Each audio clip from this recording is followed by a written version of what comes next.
When was the last time you felt truly happy? Not because life was perfect, but because you chose to be. Most of us keep waiting for happiness, telling ourselves, I'll be happy when things get better, when problems disappear, when the future is kinder. But that day never really comes. Buddhism teaches us that happiness isn't a reward for a perfect life. It's a decision, a practice you can choose even in the middle of chaos. Worry will always appear, difficulties will always come, but you can still choose peace over fear and gratitude over complaint. The truth is, every storm you face also carries a hidden chance to grow stronger. Every difficult moment is also a test that asks, will you break under this, or will you rise above it? When you learn to rise, happiness stops being fragile. It becomes unshakable. 1. Happiness is a choice, not a reward. Most people spend their lives waiting for happiness, as if it is a prize that will only be given once every problem is solved or every desire is fulfilled.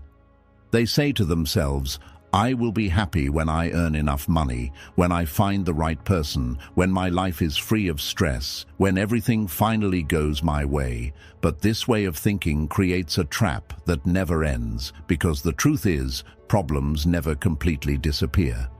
The moment one difficulty is resolved, another rises in its place, and if you tie your happiness to the condition of having no problems, then you will always be waiting and never living.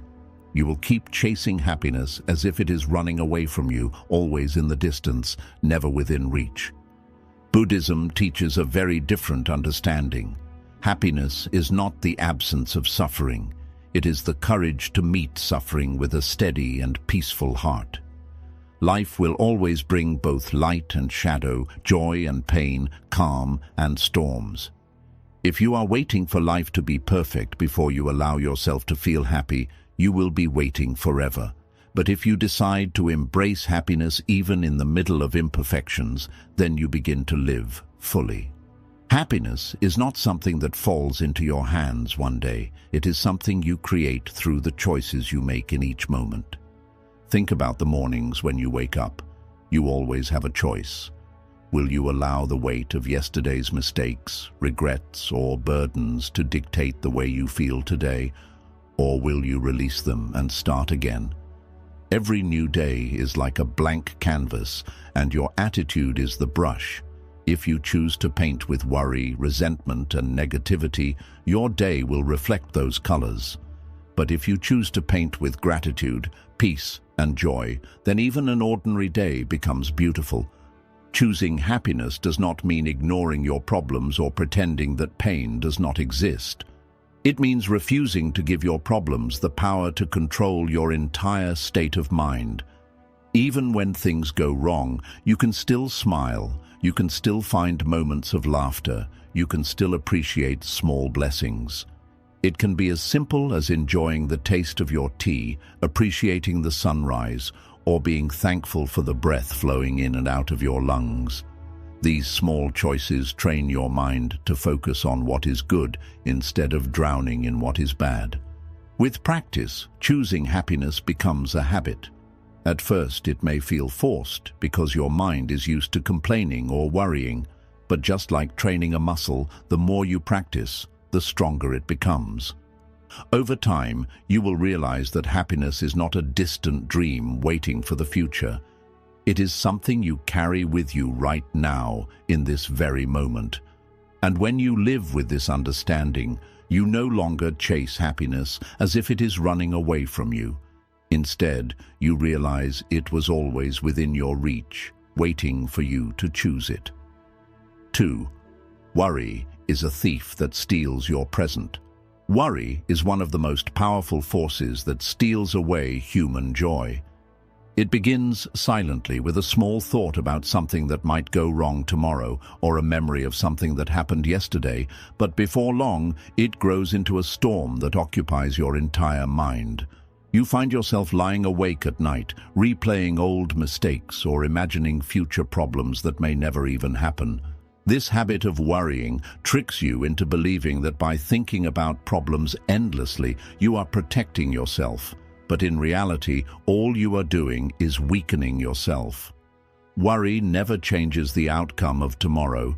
It only robs you of the peace you could have felt today.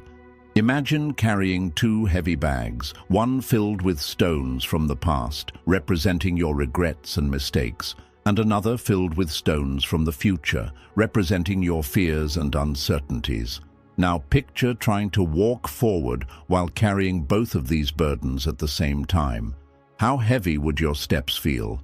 How far could you even go? This is what worry does. It forces you to carry weights that do not belong to the present moment. And because of this, you miss the gift of the present, which is the only time you truly own. Buddhism teaches that clinging to the past or the future is one of the main causes of suffering. The past no longer exists, except as a memory in your mind, and the future has not yet arrived, except as a possibility. Both are illusions if you try to live in them. When you let your mind constantly wander between what was and what might be, you abandon the only reality that exists, the here and now. The present moment is the only safe place, the only time in which you can take action, find peace, and feel alive. The Buddha compared the mind to a monkey, always jumping from branch to branch, restless and unsettled.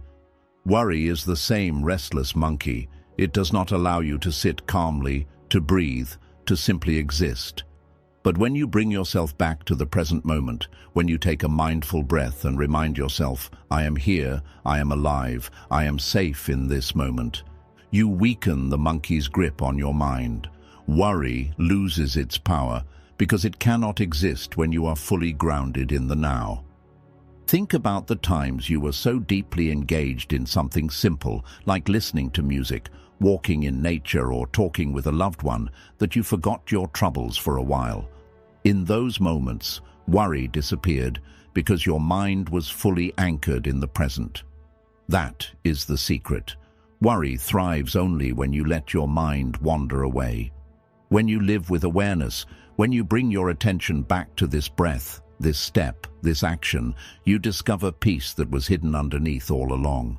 Worrying may feel natural because the mind is trained to protect itself by imagining dangers, but just because something feels natural does not mean it is helpful. The practice of Buddhism is to retrain the mind, to guide it back from the endless maze of what-ifs into the calm ground of what is. Every time you resist the pull of worry and focus on the present, you are taking back your power. You are telling worry, you cannot control me anymore. And with that choice, even in the middle of uncertainty, happiness becomes possible. 3. Accept what you cannot control. One of the deepest sources of human suffering is our constant battle with reality. We want the world to move according to our desires. We want people to behave the way we expect, and we want life to follow the plan we have carefully created in our minds. But reality does not always bend to our wishes. People disappoint us, situations shift unexpectedly, and life unfolds in ways we never predicted. The more we resist these truths, the more exhausted and unhappy we become. It is like trying to push against the tide of the ocean. You can fight with all your strength, but in the end, the waves will always be stronger. Buddhism teaches that peace comes not from controlling everything, but from learning to accept what cannot be controlled. Acceptance is not weakness, nor is it about giving up. It is about understanding where your power ends and where life takes over. Imagine standing in the rain. You cannot stop the clouds from pouring, but you can open an umbrella, you can wear a coat, or you can even choose to dance in the downpour. The rain is not in your control, but your response always is. The same is true for the difficulties in life. You cannot prevent storms from coming, but you can decide how you will face them. Most people waste enormous energy trying to control the uncontrollable. They argue endlessly, they hold grudges, they stress over things they cannot change. This drains not only their strength, but also their joy. Acceptance frees you from this trap. It allows you to conserve your energy for the things you can change. your attitude, your choices, your actions, and your perspective. Instead of being consumed by frustration over what you cannot change, you redirect your focus toward what you can do in this moment to create peace. The Buddha often compared life to a river, flowing steadily forward. You cannot freeze the river, you cannot stop its movement, and you cannot force it to flow backward. All you can do is learn how to flow with it, to adapt, and to move with grace. When you resist the current, you suffer. When you surrender to it with awareness, you discover peace. Acceptance is the practice of flowing with the river of life instead of exhausting yourself trying to fight against it. Think about how much lighter your heart would feel if you let go of the need to control others. You cannot force people to love you the way you want, but you can choose to love yourself fully. You cannot prevent every difficulty, but you can learn patience, resilience, and strength. You cannot control the words others speak, but you can control whether you let those words poison your peace. This understanding transforms your life because you no longer feel like a victim of circumstances. You become the master of your responses. Acceptance also brings freedom from unnecessary suffering. Often, it is not the pain itself that destroys us, but the resistance to it. For example, loss is painful, but refusing to accept loss multiplies the pain. Failure is difficult, but refusing to accept failure prevents growth. When you accept reality as it is, you open the door to healing, learning, and moving forward. When you resist reality, you stay stuck in suffering. True acceptance is not resignation. It is wisdom. It is the strength to say, I may not control what happens, but I can always control how I respond. With this mindset, life stops being an endless fight and becomes a journey of balance. You stop demanding perfection from the world and instead learn to move gracefully within its imperfections. And in that space, happiness begins to bloom, not because everything is perfect, but because you no longer need it to be. 4. Gratitude transforms struggle into strength. When life becomes difficult, the human mind naturally turns toward what is missing, what has gone wrong, or what feels unfair.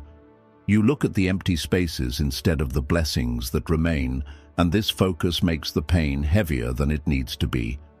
It is natural to do this because the mind is wired to notice problems in order to protect itself. But Buddhism teaches us that suffering grows not only from the challenges themselves, but from the way we choose to look at them. Gratitude is the medicine that changes your perspective. It does not erase difficulties, but it transforms the way you carry them, turning heavy burdens into lessons and struggles into stepping stones. Gratitude is the art of shifting your focus from what you lack to what you already have. When something painful happens, you can either fix your gaze only on the loss, or you can widen your vision to see the blessings that still surround you. For example, you may lose an opportunity, but you can still be grateful for the skills you gained in the process. You may face sickness, but you can still be thankful for the love and care of those who stand by you.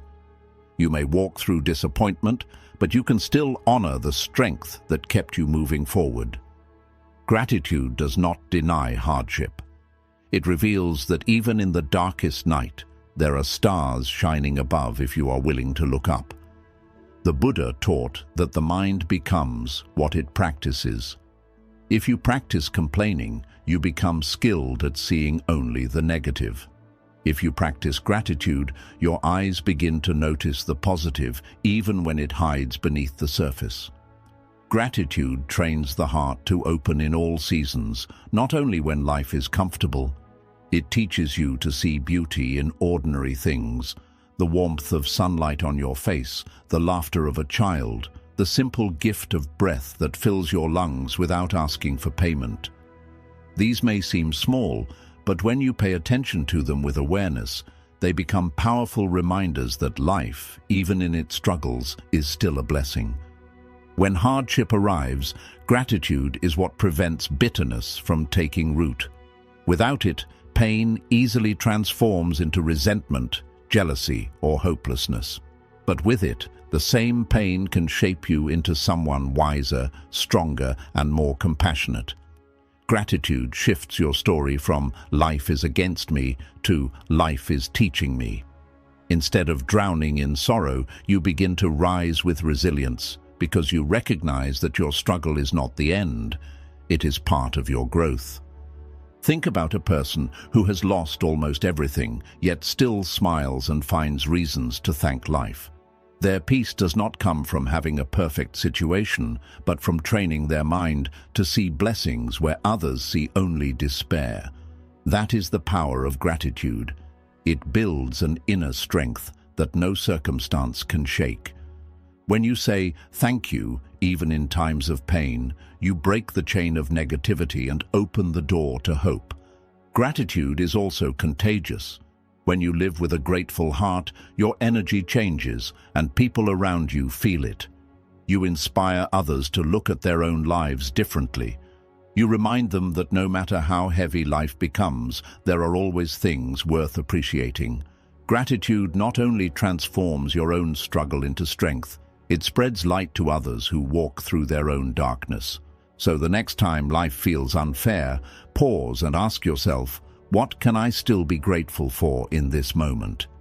It may be something as small as the comfort of silence, the chance to learn a lesson, or the simple truth that you are still alive with another opportunity to grow. Gratitude does not erase suffering, but it softens it, carries it, and transforms it. With gratitude, every struggle becomes less of a curse and more of a teacher, and from that teacher you gain strength that lasts far longer than the hardship itself. 5. Train your mind like a muscle.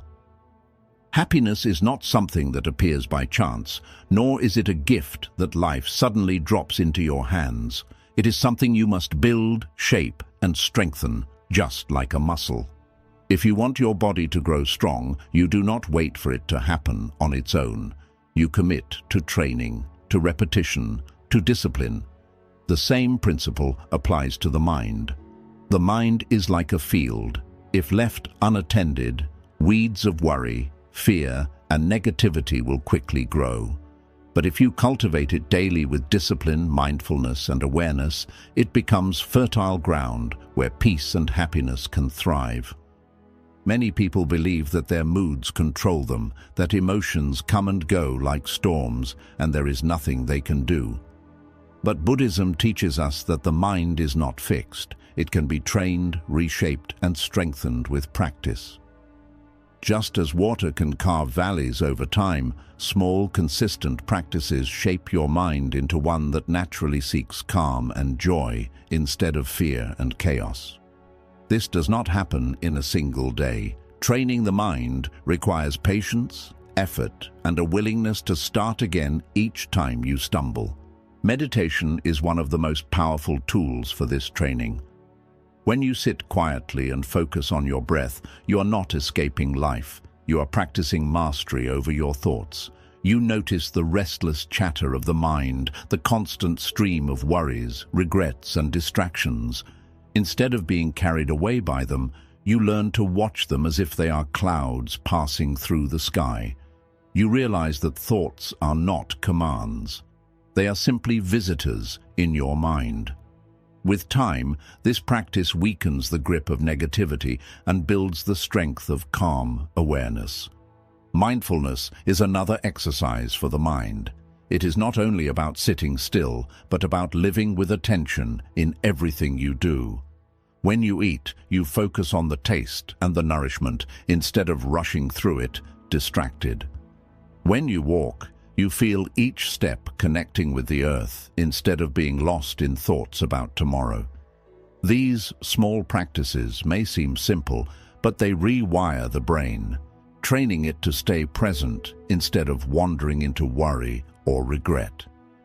Science now confirms what Buddhism taught centuries ago. The brain can be reshaped through consistent practice. Neural pathways that support stress and anxiety weaken, while those that support peace and clarity grow stronger. Think of it this way. If you constantly practice worry, you will become an expert worrier. If you constantly practice anger, you will become quick to explode. But if you practice gratitude, patience, and calmness, your mind will naturally lean toward those states, even in difficult times. This is why training the mind is so important.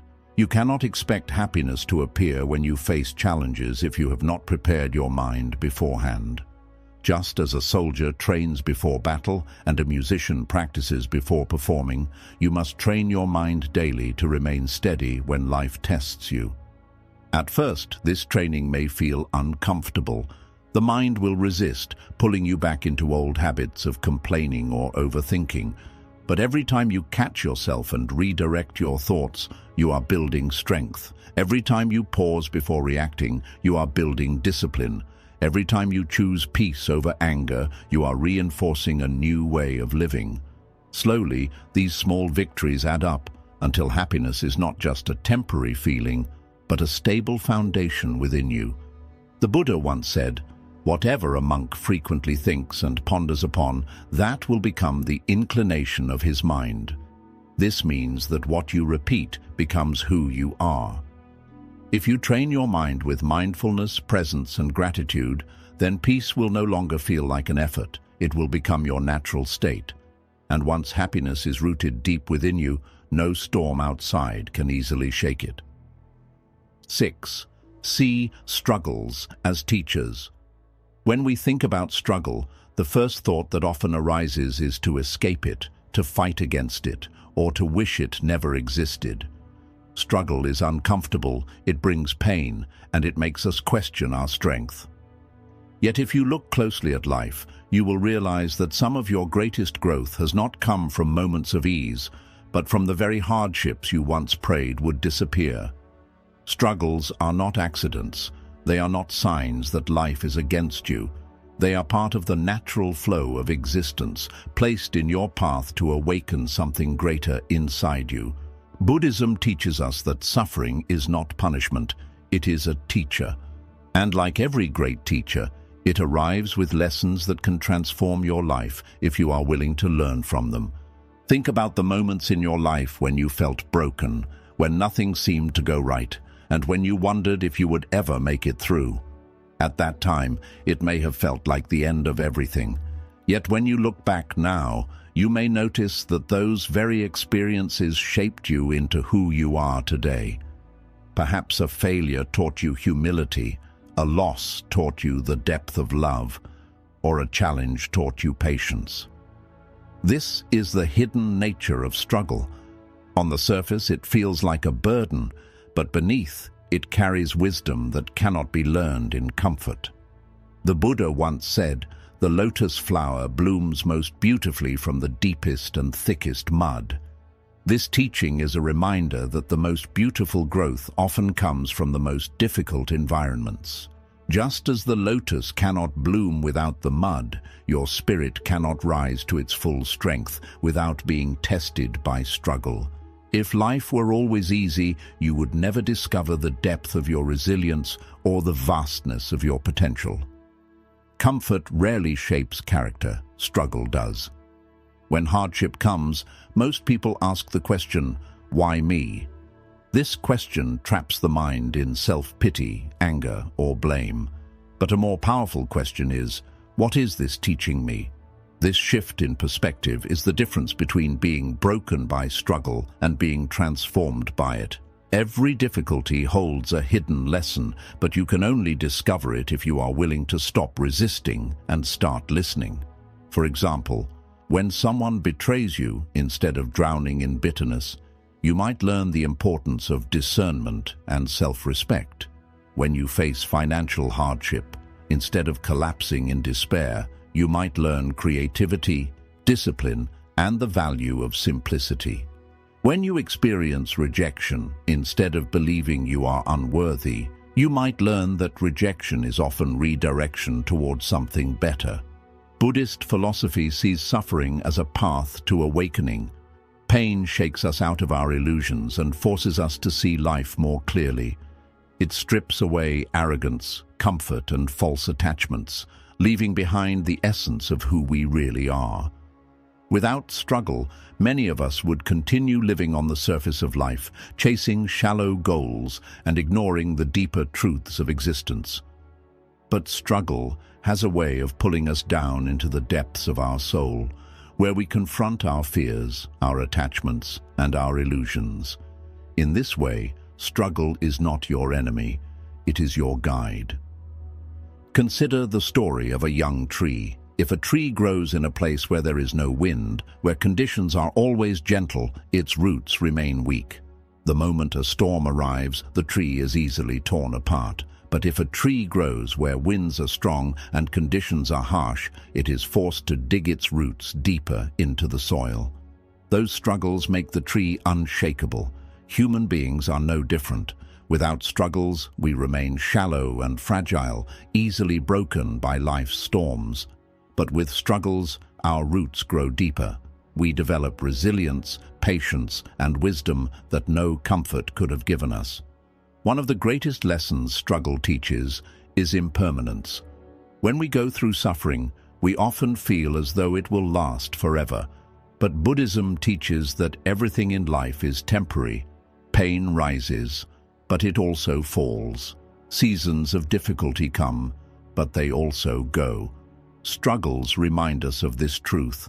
They teach us to let go, to stop clinging, and to trust that even the darkest night eventually gives way to morning. This lesson alone can free you from despair, because when you truly understand impermanence, you stop believing that your current struggle defines your entire existence. You realize it is only a passing moment in the vast river of life.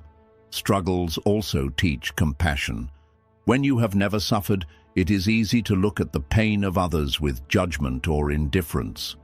But when you yourself have walked through hardship, your heart opens. You begin to understand the silent battles people face, and you treat them with kindness. Your struggle becomes the bridge that connects you to others, reminding you that pain is part of being human, and compassion is the medicine we can all offer one another. In this way, your struggles not only teach you about yourself, but they make you a source of light and comfort for others. It is also important to understand that struggles refine your perspective. When everything is taken from you, you learn to appreciate even the smallest blessings. A person who has gone hungry will forever treasure food. A person who has been lonely will cherish true friendship. A person who has lost will value every moment of presence. Without struggle, we take life for granted. With struggle, we begin to see beauty in the ordinary and meaning in the simple. Yet, despite all these lessons, many people still run from struggle. They avoid challenges, they hide from difficulties, and they resent hardship when it arrives. But avoidance only weakens the spirit. When you avoid struggle, you deny yourself the very training that would have made you stronger. Just as a sword must pass through fire to be sharpened, the soul must pass through struggle to be refined. This does not mean you should seek suffering, but when it comes, do not see it as a curse. See it as a forge, shaping you into someone stronger, wiser, and more unshakable than before. The practice of seeing struggles as teachers does not mean ignoring your pain or pretending everything is fine.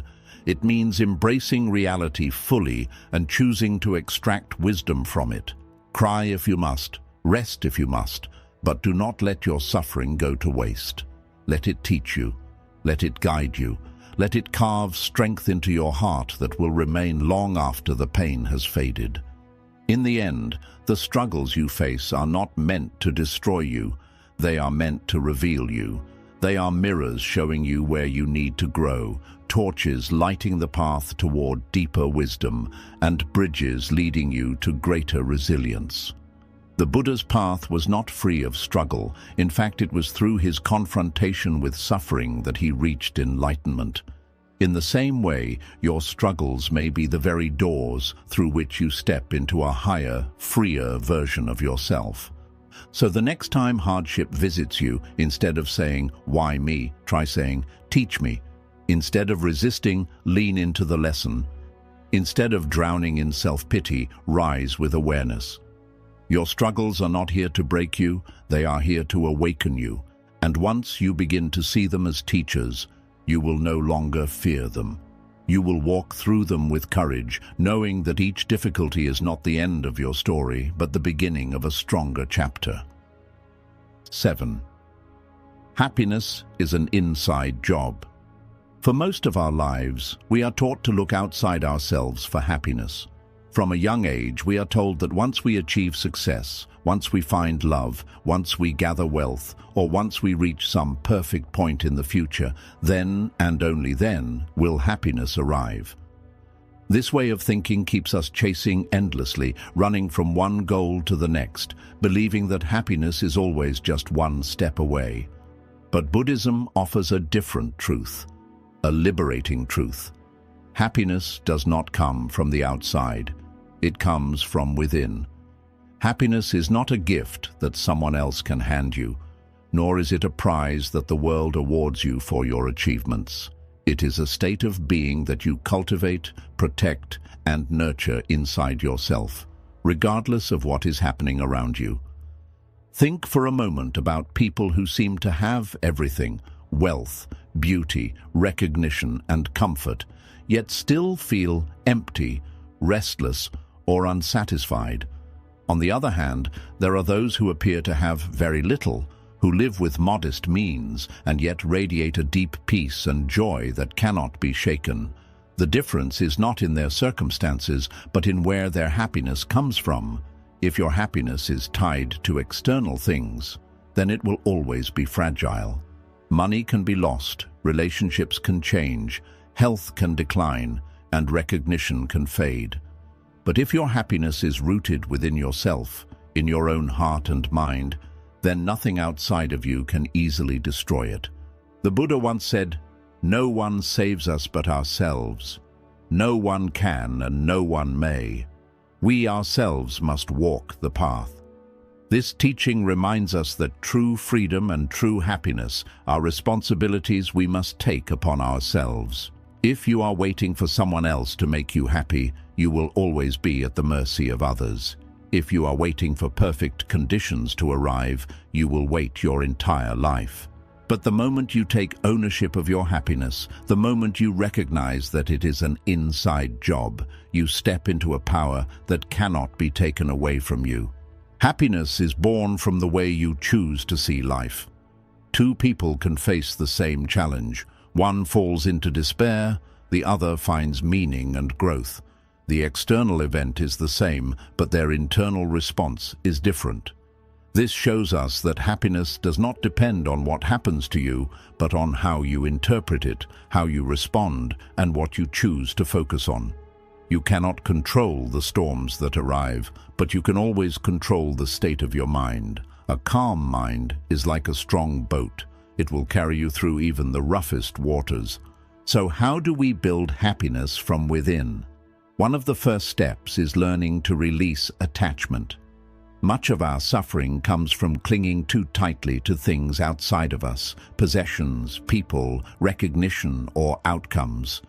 When these things are present, we feel joy.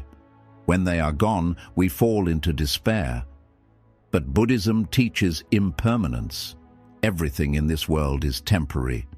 If you cling too tightly to what is temporary, you will constantly be thrown into cycles of joy and sorrow. The way to lasting happiness is to loosen your grip, to appreciate without clinging, to love without controlling, and to enjoy without depending.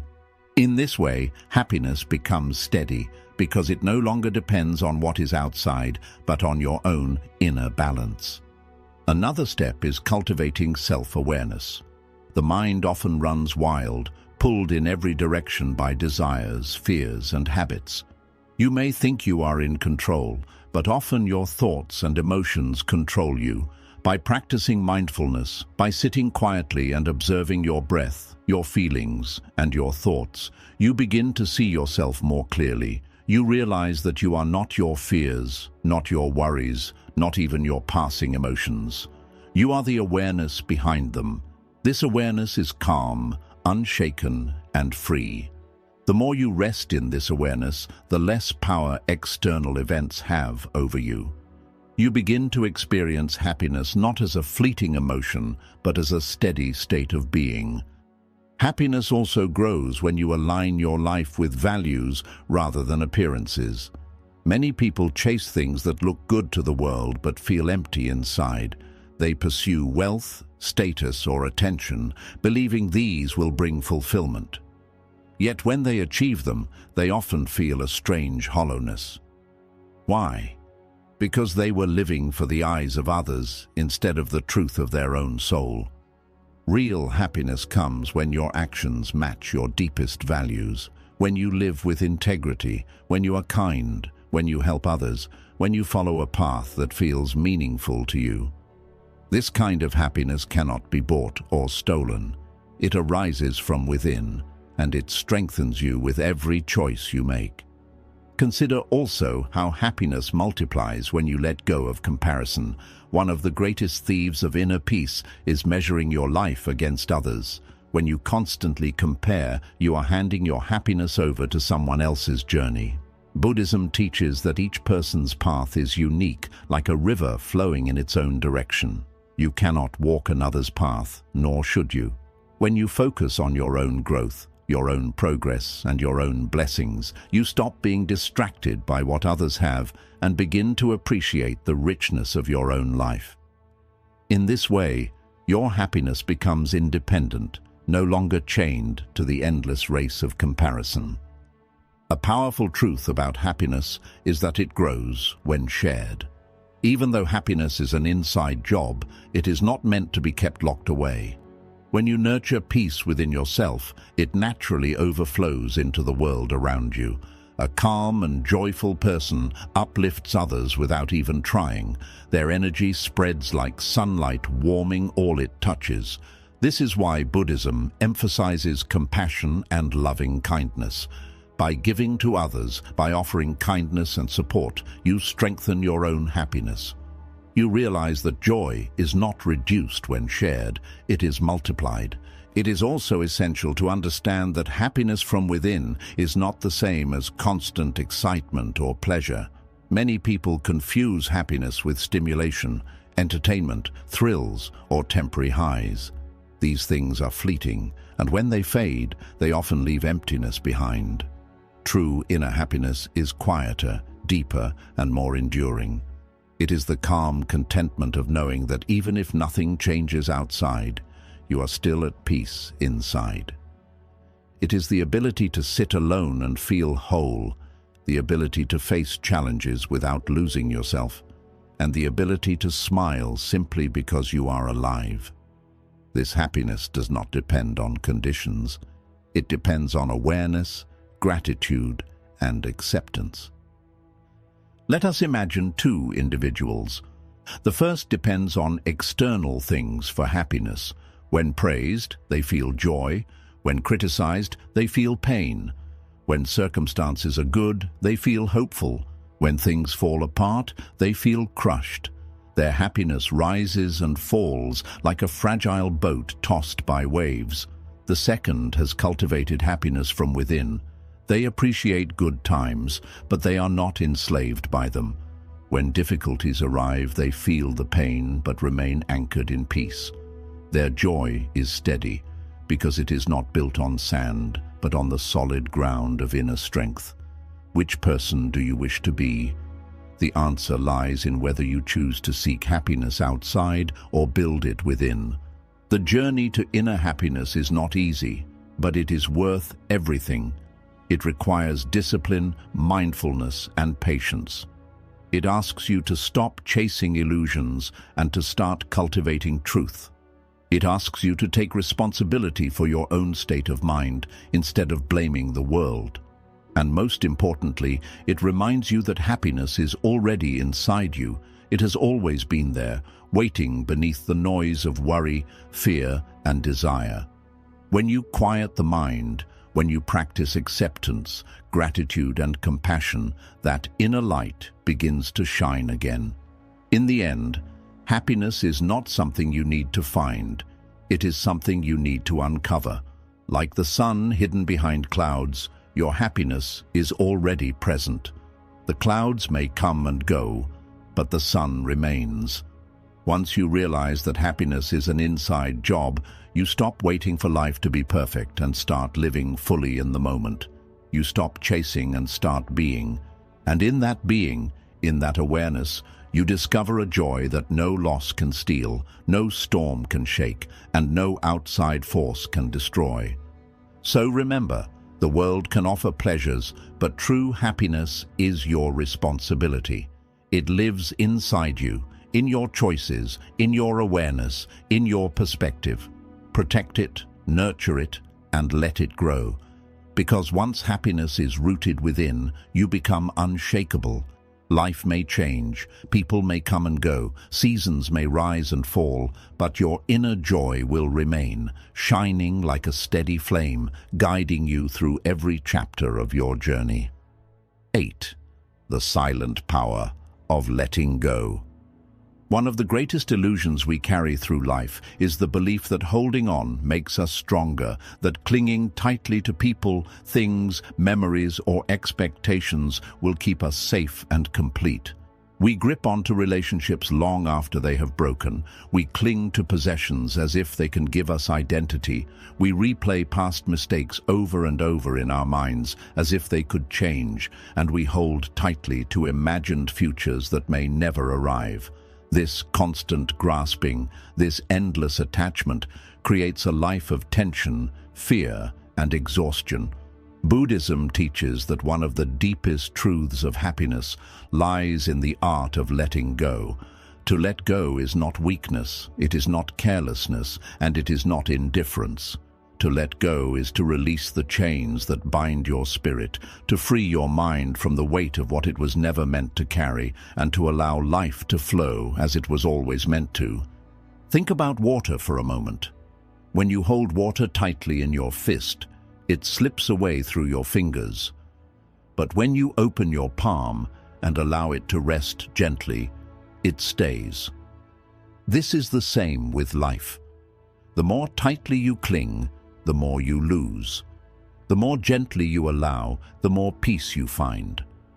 We cling because we fear loss, but ironically, the act of clinging creates the very suffering we are trying to avoid.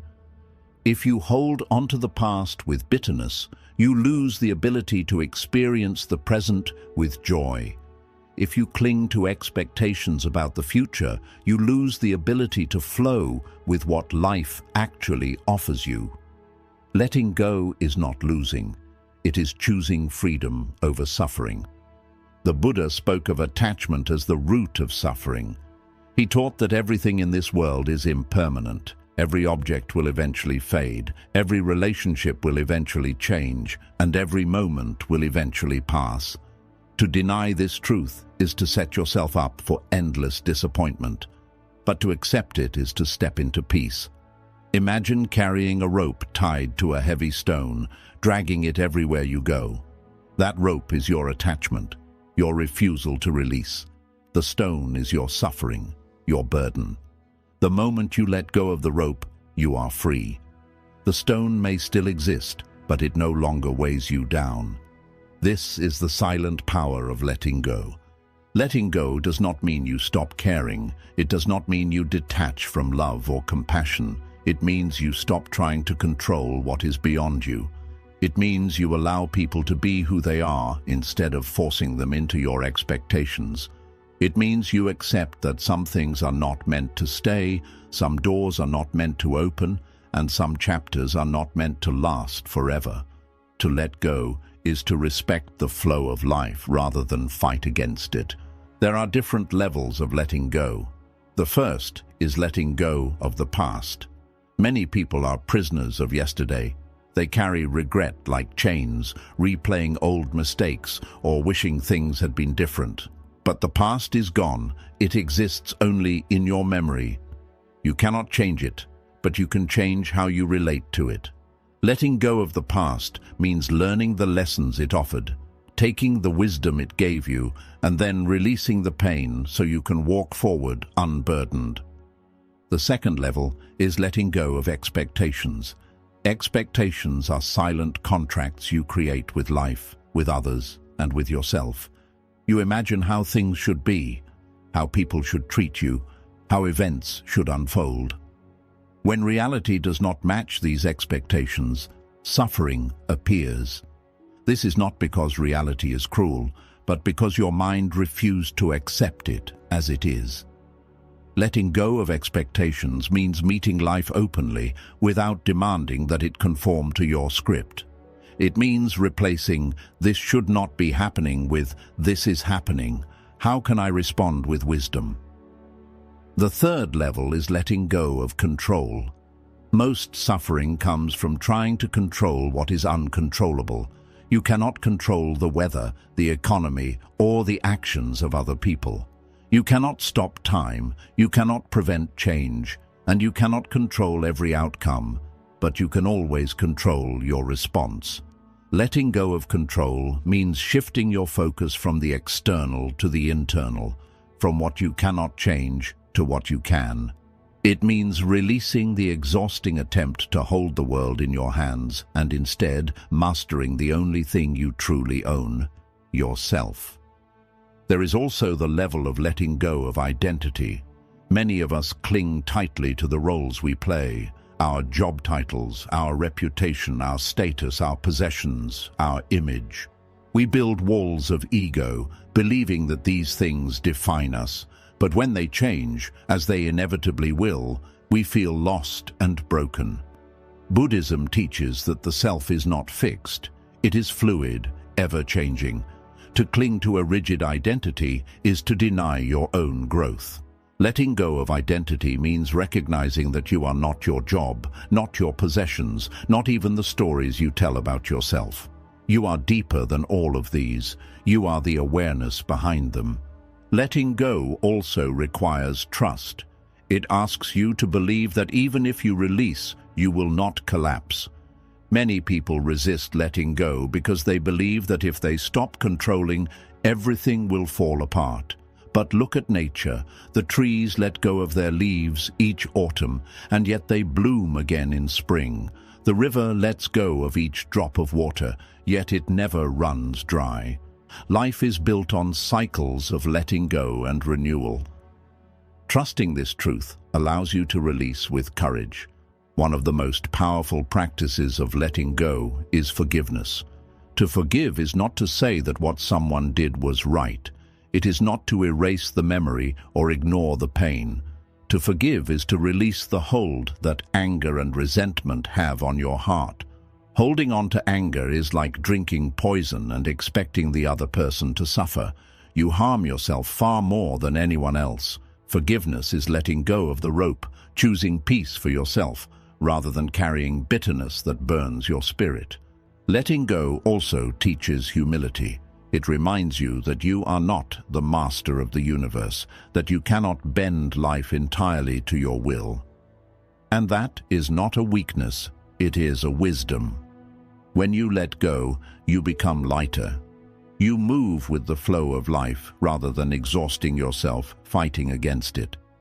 You discover that peace is not found in controlling, but in releasing. Consider the story of a monk who carried a heavy bowl of water across a long path. Each step was filled with tension because he feared spilling even a drop. Finally, his teacher said, "Why do you carry it this way? If you relax your grip and let it flow naturally, you will walk more freely." The monk realized that his fear of losing the water was making his journey unbearable. When he loosened his grip, the bowl still remained full and his steps became lighter. In the same way, letting go allows you to live with less fear and more freedom. The silent power of letting go is that it transforms suffering into peace without changing external circumstances.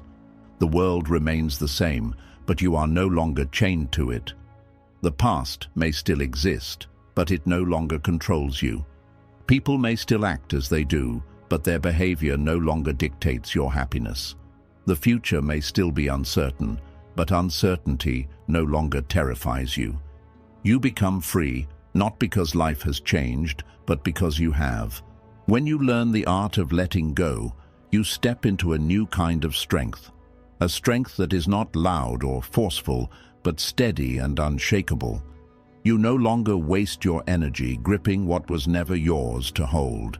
Instead, you use that energy to grow, to create, to love, and to live fully in the present. Letting go is not the end. It is the beginning of a lighter, freer, and more joyful life. So ask yourself, what are you still holding on to that is weighing you down? Is it anger, regret, expectations, or fear? Whatever it is, imagine placing it in your hands and opening your palms to release it. Feel the lightness as it leaves you. In that moment, you will understand the wisdom of letting go. Because in letting go, you do not lose, you gain. You gain peace, freedom, and the ability to live with an open heart. And in that open heart, true happiness blooms. 9. Peace is found in simplicity. In today's world, life often feels overwhelming. Every direction you turn, there are messages telling you that you need more to be happy, more possessions, more recognition, more followers, more success, more comfort. The pace is fast, the noise is constant, and the pressure to keep up never stops. In this endless chase, the heart grows restless, the mind grows tired, and the soul grows disconnected. You begin to feel as though happiness is always out of reach, just one step further, waiting beyond the next achievement or the next purchase. Yet Buddhism teaches something profoundly different. Peace is not found in having more, but in needing less. True happiness comes from simplicity. Simplicity is not poverty, and it is not the rejection of life's joys. It is the wisdom of knowing what truly matters and letting go of what does not. It is the ability to distinguish between what nourishes your soul and what only clutters your life. Imagine carrying a bag on a long journey. If you keep filling it with unnecessary things, it becomes so heavy that you can barely walk. But if you carry only what you truly need, your steps are lighter, your journey is freer, and you are able to enjoy the path. Life is the same. The more you accumulate, possessions, desires, comparisons, and expectations, the heavier you become. The more you simplify, the lighter and freer your spirit feels. The Buddha himself lived a life of simplicity. Born into wealth and privilege, he eventually left it all behind when he realized that luxury did not bring lasting peace. Instead, he discovered that peace arises from the uncluttered mind, from a life focused not on excess but on balance, gratitude, and clarity. His example reminds us that no matter how much the world offers, if your heart is restless, you will never be satisfied. And no matter how little you have, if your heart is content, you already possess everything you need. Simplicity begins with the mind. A cluttered mind cannot find peace. When you are constantly thinking about the past, worrying about the future, or comparing yourself with others, you lose the ability to enjoy the present. The practice of mindfulness is, in essence, the practice of simplicity. It brings your attention back to one thing at a time: your breath, your step, your action. By simplifying your focus, you quiet the noise of 1,000 worries and return to the calm of this single moment. And in that calm, happiness naturally arises. Simplicity also means releasing attachment to possessions. In modern society, possessions are often confused with identity. People believe that what they own defines who they are. Yet the more you cling to possessions, the more they end up owning you. You worry about losing them, about maintaining them, about protecting them.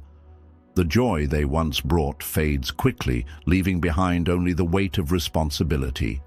Buddhism reminds us of impermanence. Everything we own will one day break, fade, or pass to someone else. When you understand this, you begin to see possessions for what they truly are: useful tools, not sources of identity. To live simply is not to reject all things, but to use what you need with gratitude and let go of the rest. Simplicity is also found in relationships. Many people complicate their lives by surrounding themselves with those who drain their energy, feed their negativity, or keep them entangled in unnecessary drama. To live simply is to choose relationships with care, to keep people close who bring peace, kindness, and authenticity, and to distance yourself from those who do not. It is not about shutting others out, but about creating space for genuine connection rather than endless distraction. There is also the simplicity of desires. The human heart is endlessly hungry when it is not trained. If you satisfy one desire, another quickly takes its place. This cycle never ends because desire multiplies with feeding. The Buddha compared desire to drinking salt water. The more you drink, the thirstier you become. Simplicity breaks this cycle. It teaches you to be content with what you have instead of endlessly chasing what you do not. It does not mean you cannot have goals or ambitions, but it means you are not enslaved by them. You pursue them with balance, knowing that your happiness does not depend on their outcome. Consider how much lighter life feels when you practice simplicity. Instead of cluttering your days with endless tasks, you focus on what truly matters. Instead of filling your home with objects that gather dust, you keep only what brings you joy or serves a purpose. Instead of running after every desire, you slow down and appreciate the blessings already in front of you. In simplicity, you create space. Space for peace, space for gratitude, and space for happiness. Simplicity also brings freedom from comparison. Much suffering today comes from looking at what others have and believing that you need the same to be fulfilled. But simplicity teaches you to honor your own path without measuring it against another's. It reminds you that happiness is not about having what others have, it is about appreciating what you have been given. This shift in focus transforms envy into gratitude, restlessness into contentment, and comparison into peace. Living simply is not always easy in a world that glorifies excess. You will be tempted to chase, to accumulate, to compete. But each time you pause and choose simplicity, you reclaim your power. You remind yourself that happiness does not live in endless consumption, but in mindful presence. You discover joy in a quiet morning, in a meal shared with loved ones, in the sound of the wind, in the beauty of silence. These small things, overlooked when life is cluttered, become treasures when life is simple.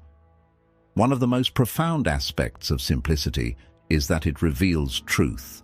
When life is full of noise, distractions, and excess, it is easy to lose sight of who you really are. But when you simplify, when you strip away the unnecessary, what remains is clarity. You see your values more clearly, you hear your inner voice more strongly, you recognize what truly nourishes you, and you let go of what does not. In this clarity, you find yourself. Simplicity is also deeply connected to compassion. When you live simply, you are less consumed by your own endless wants, and more aware of the needs of others. You realize that peace is not in taking more, but in sharing more. When your heart is uncluttered, generosity flows naturally. You give not out of guilt, but out of genuine care, because you have discovered that true wealth lies not in accumulation, but in kindness. The beauty of simplicity is that it is available to everyone. You do not need to be wealthy, powerful, or special to live simply.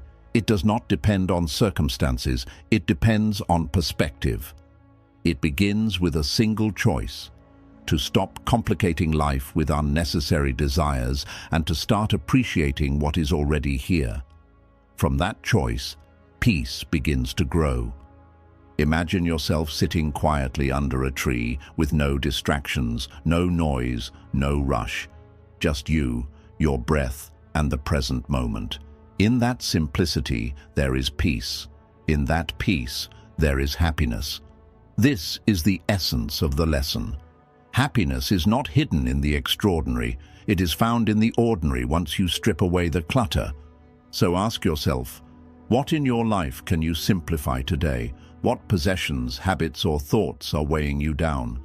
What expectations or comparisons can you release? Each step toward simplicity is a step toward freedom. And with each step, you will discover that peace is not far away. It has been waiting inside you all along, hidden beneath the layers of unnecessary complexity. Simplicity is not about having less life. It is about having more life in what you already have. It is about living with intention, with clarity, and with gratitude. It is about trading the restless hunger of more for the deep contentment of enough. And when you live this way, you discover a happiness that is quiet but unshakable, humble but powerful, simple but profound. 10. The strength of inner stillness. In a world filled with constant noise, movement, and distraction, stillness often feels strange. Silence can feel uncomfortable, and slowing down can feel almost impossible. We are so used to rushing, to reacting, to chasing, to filling every moment with something, screens, tasks, conversations, or thoughts, that when stillness appears, many of us immediately try to escape it. Yet within Buddhism lies a profound teaching. True strength is not found in endless activity, but in the depth of inner stillness.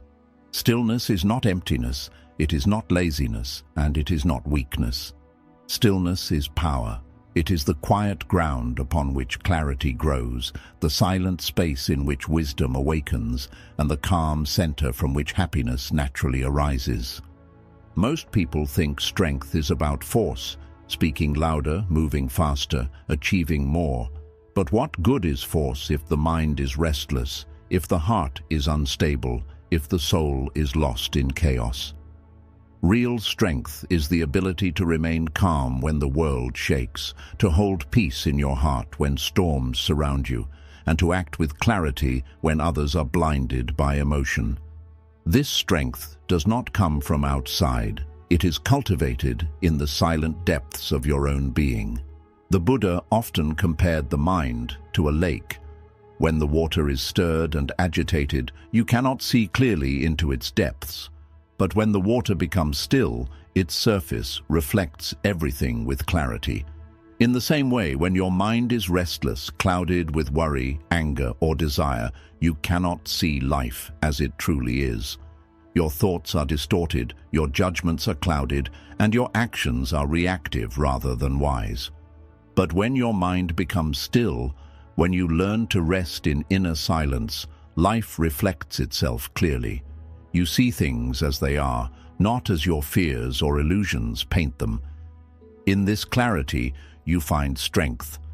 Stillness is not the absence of challenges. It is the presence of calm in the midst of them. Think of a great tree standing in a storm. The wind howls, the rain pours, and the branches shake violently.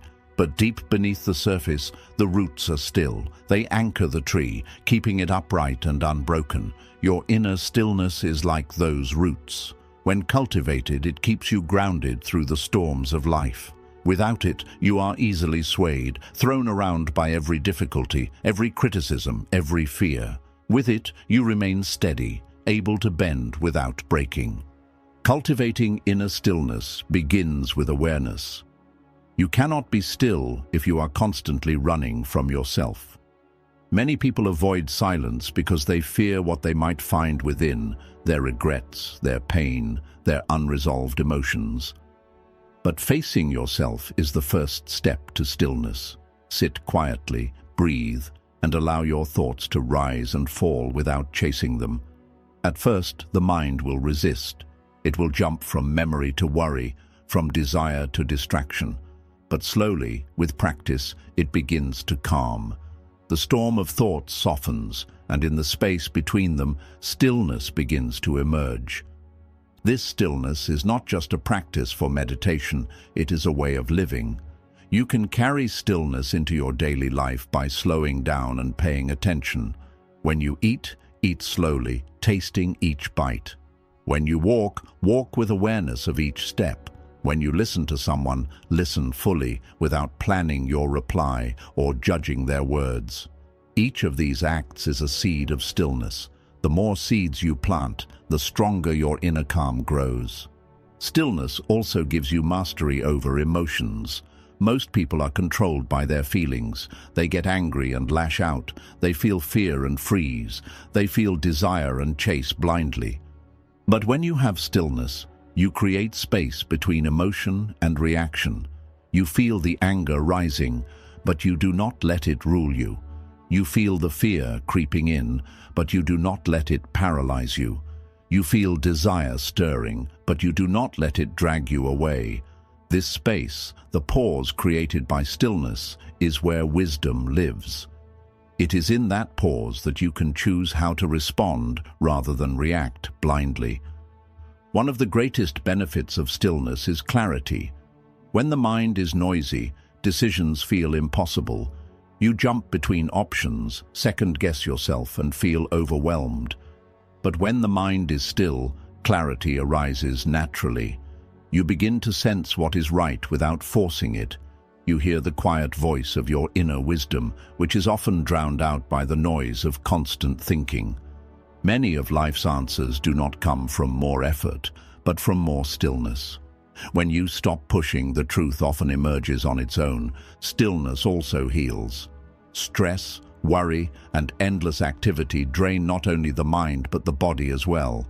When you rest in stillness, your body breathes, your heart rate slows, and your nervous system relaxes. You give yourself the space to recover, to restore balance, and to reconnect with yourself. This is why many people find deep peace in meditation, prayer, or simply sitting quietly in nature. The silence itself becomes medicine. It is important to understand that stillness does not mean withdrawal from life. You do not need to abandon responsibilities, isolate yourself, or stop striving for meaningful goals. Rather, stillness is the foundation upon which all your actions rest. It allows you to move through life with balance rather than burnout, with clarity rather than confusion, with peace rather than panic. It is the center from which effective action flows. A calm mind is not passive, it is powerful. It sees clearly, chooses wisely, and acts decisively. There is a story of a warrior who sought guidance from a wise monk before going into battle. The monk handed him a bowl of water and said, "Shake it." The warrior shook it until the water rippled violently. "Now look," said the monk. "Can you see your reflection clearly?" The warrior shook his head. Then the monk said, "Now let it rest." Slowly, the water calmed, and the warrior could see his face clearly. The monk said, "Your mind is the same. When restless, it cannot reflect truth. But when still, everything becomes clear." The warrior understood and entered the battle not with rage, but with calm strength. This is the gift of stillness. It gives you the power to see and act clearly, even when life is chaotic. In daily life, cultivating stillness requires discipline. It means choosing silence when tempted by constant noise. It means pausing to breathe when emotions rise. It means creating moments of quiet in your day, even if only for a few minutes. Over time, these small practices accumulate, and your inner stillness becomes unshakable. You begin to carry peace with you wherever you go, like a steady flame that no wind can extinguish. The paradox of stillness is that the more you embrace it, the more alive you feel. Many people believe that slowing down means missing out. But in truth, slowing down allows you to fully experience life. When you are still, you notice the beauty of a sunrise, the warmth of a smile, the sound of laughter, the rhythm of your breath. Life becomes richer, not poorer, when experienced from a place of calm presence. Stillness also prepares you for the greatest challenges of life. Loss, disappointment, and uncertainty are inevitable, but with stillness, you can face them with grace. Instead of being swept away by grief or fear, you remain anchored. You may bend, but you do not break. You may feel pain, but you are not destroyed by it. Inner stillness is what allows you to suffer without collapsing, to love without clinging, to live without being consumed by fear. Ultimately, the strength of inner stillness is the strength to return home to yourself, to stop running from moment to moment, from distraction to distraction, and to simply rest in the awareness of being alive. This is where true happiness arises, not from endless movement, but from the calm recognition that life in this moment is already enough. So ask yourself, when was the last time you allowed yourself to be still? Not scrolling, not rushing, not planning, just still. In that stillness lies a strength greater than any noise, a peace deeper than any distraction, and a happiness purer than any temporary pleasure. Cultivate it, protect it, and return to it often, for in stillness you will find not only yourself, but the unshakable foundation of a joyful life. 11. Freedom through detachment. One of the deepest causes of human suffering is attachment, the invisible chains we wrap around our hearts and minds. We attach ourselves to people, to possessions, to titles, to ideas, and even to emotions. We believe that without these things, our identity would collapse, and so we cling with desperate force, refusing to let go. But what we do not realize is that this clinging is the very reason we feel restless, fearful, and unsatisfied. We fear losing what we cling to, we suffer when it changes, and we break when it is taken away. Buddhism teaches a profound truth. Real freedom does not come from having more, but from needing less. Real peace is born the moment we loosen the chains of attachment and step into detachment. Now, detachment is often misunderstood. Many people think it means becoming cold, emotionless, or indifferent. But this is not what Buddhism teaches.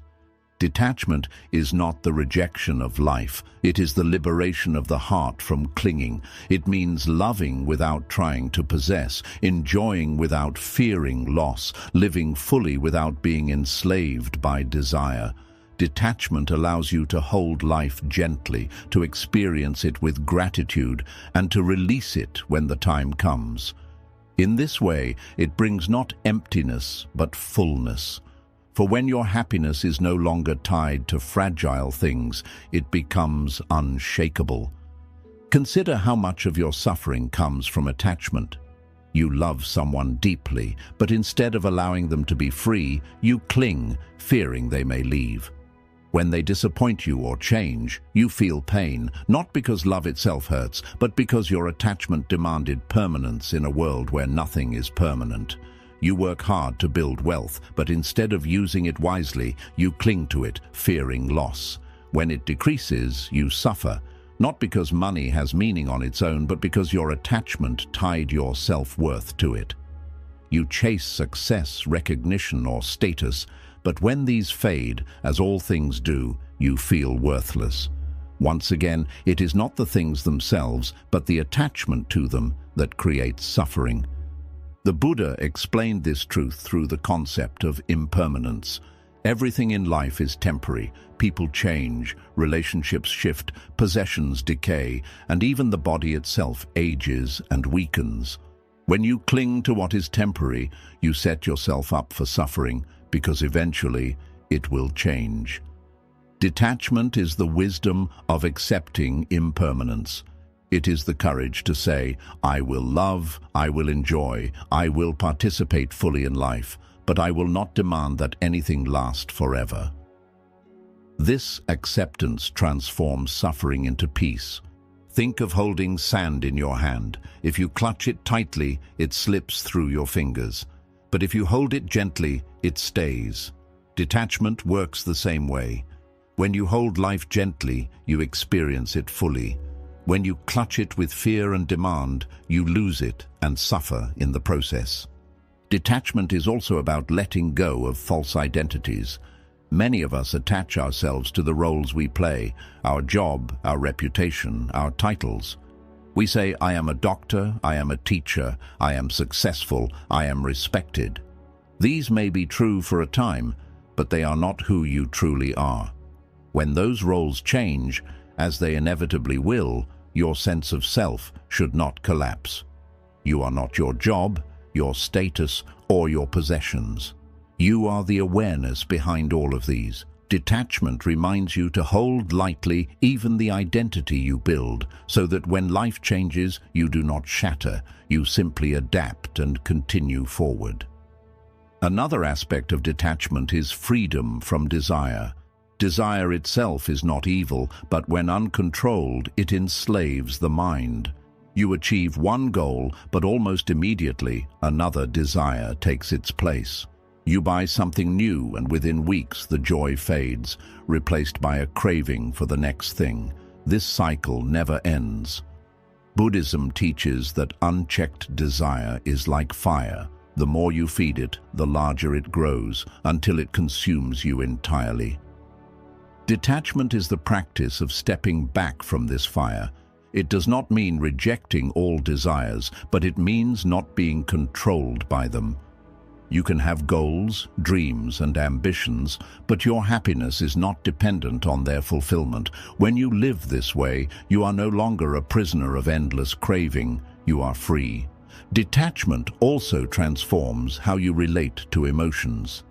Most people are controlled by their feelings. They cling to happiness, fearing it will end, and they cling to pain, replaying it over and over.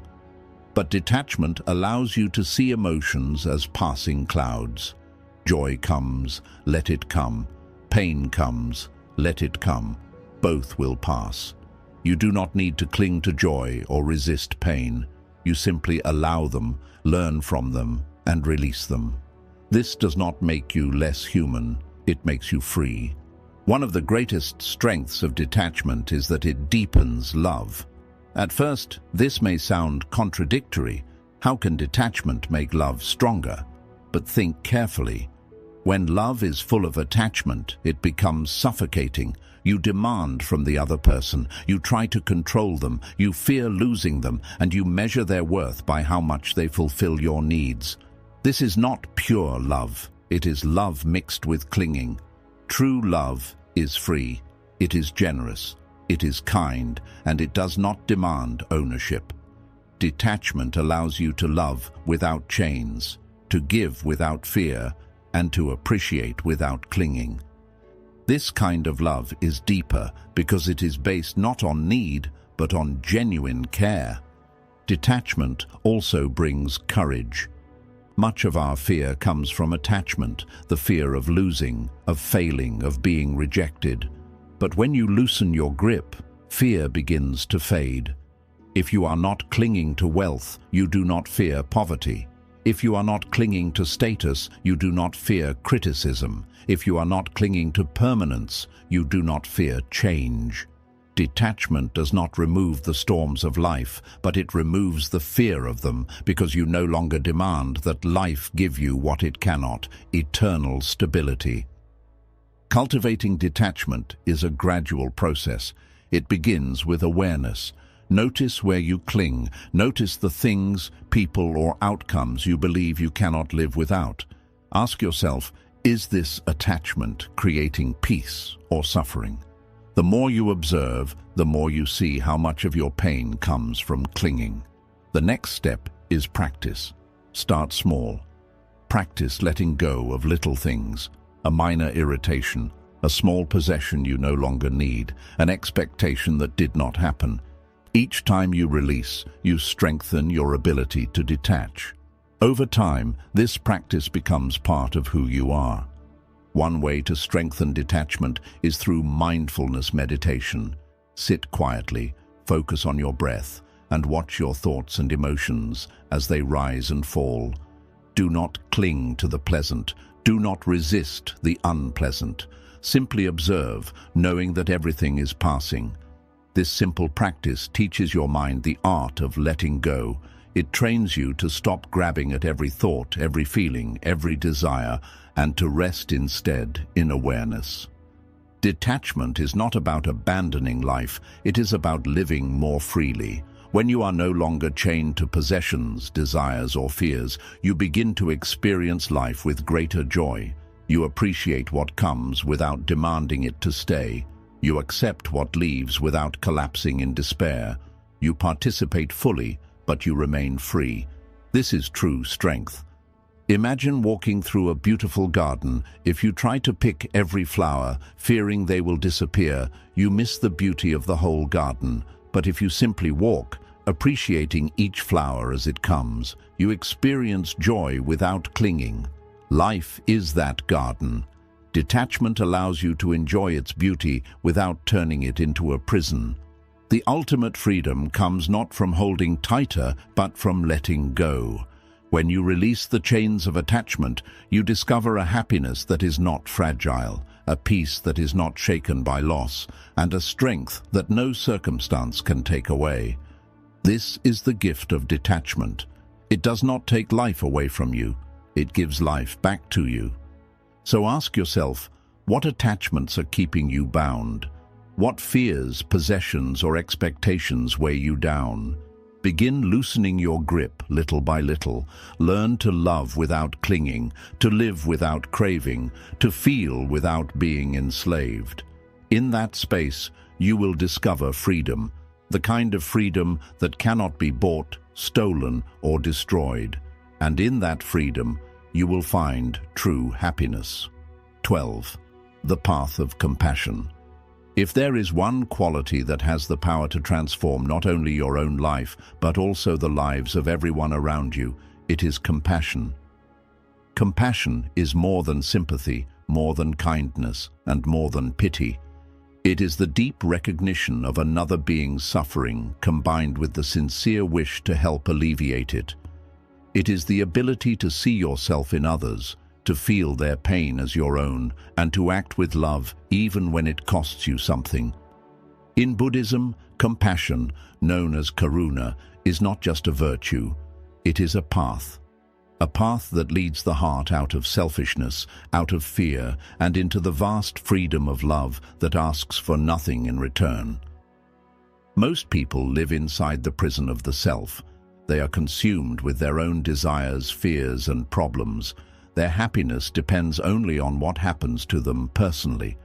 But this self-centered way of living is fragile because when life does not go their way, they collapse. Compassion is the key that unlocks this prison. When you begin to live not only for yourself but for the well-being of others, your happiness becomes deeper and more resilient. You are no longer trapped by the smallness of the ego. You expand into the vastness of humanity. The Buddha taught that compassion is inseparable from wisdom. To see clearly is to understand that all beings seek happiness, and all beings wish to avoid suffering. This simple truth is universal. The rich and the poor, the strong and the weak, the kind and even the cruel, all are driven by the same longing for peace. When you truly understand this, judgment softens, hatred weakens, and compassion naturally arises. You stop asking, why are they like this? And begin to ask, what suffering made them this way? This perspective does not excuse harmful behavior, but it opens the door to understanding, which is the first step to healing. Compassion begins with presence. Too often, people pass by each other's pain without noticing because they are too busy, too distracted, or too caught up in themselves. But compassion asks you to stop, to see, to listen. It may be as simple as noticing the sadness in a friend's eyes, the struggle in a stranger's voice, or the loneliness in someone's silence. When you notice, you are already practicing compassion because you are acknowledging their humanity. Presence itself is healing. It tells another person, you are seen, you are not alone. Compassion also requires courage. To open your heart to the suffering of others is not easy. It means allowing yourself to feel, to be vulnerable, to step into another's pain instead of turning away. Many people avoid compassion because they fear it will overwhelm them. But Buddhism teaches that true compassion does not drain you, it strengthens you. When rooted in wisdom, compassion does not drown in suffering, it transforms it. It teaches you to act with kindness without losing yourself, to give without expecting, and to serve without pride. One of the most profound practices in Buddhism is metta bhavana, or loving kindness meditation. In this practice, you begin by cultivating feelings of love and kindness for yourself. You repeat simple phrases such as, "May I be happy, may I be healthy, may I be free from suffering."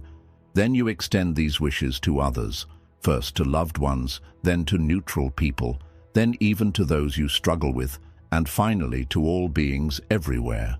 This practice trains the heart to expand beyond its usual boundaries. Over time, it reshapes your thoughts, softens your judgments, and opens you to the vast compassion that Buddhism calls boundless. Compassion also changes the way you respond to harm.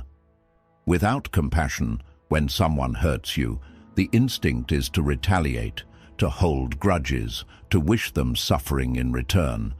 But compassion teaches you to see their actions as symptoms of their own suffering.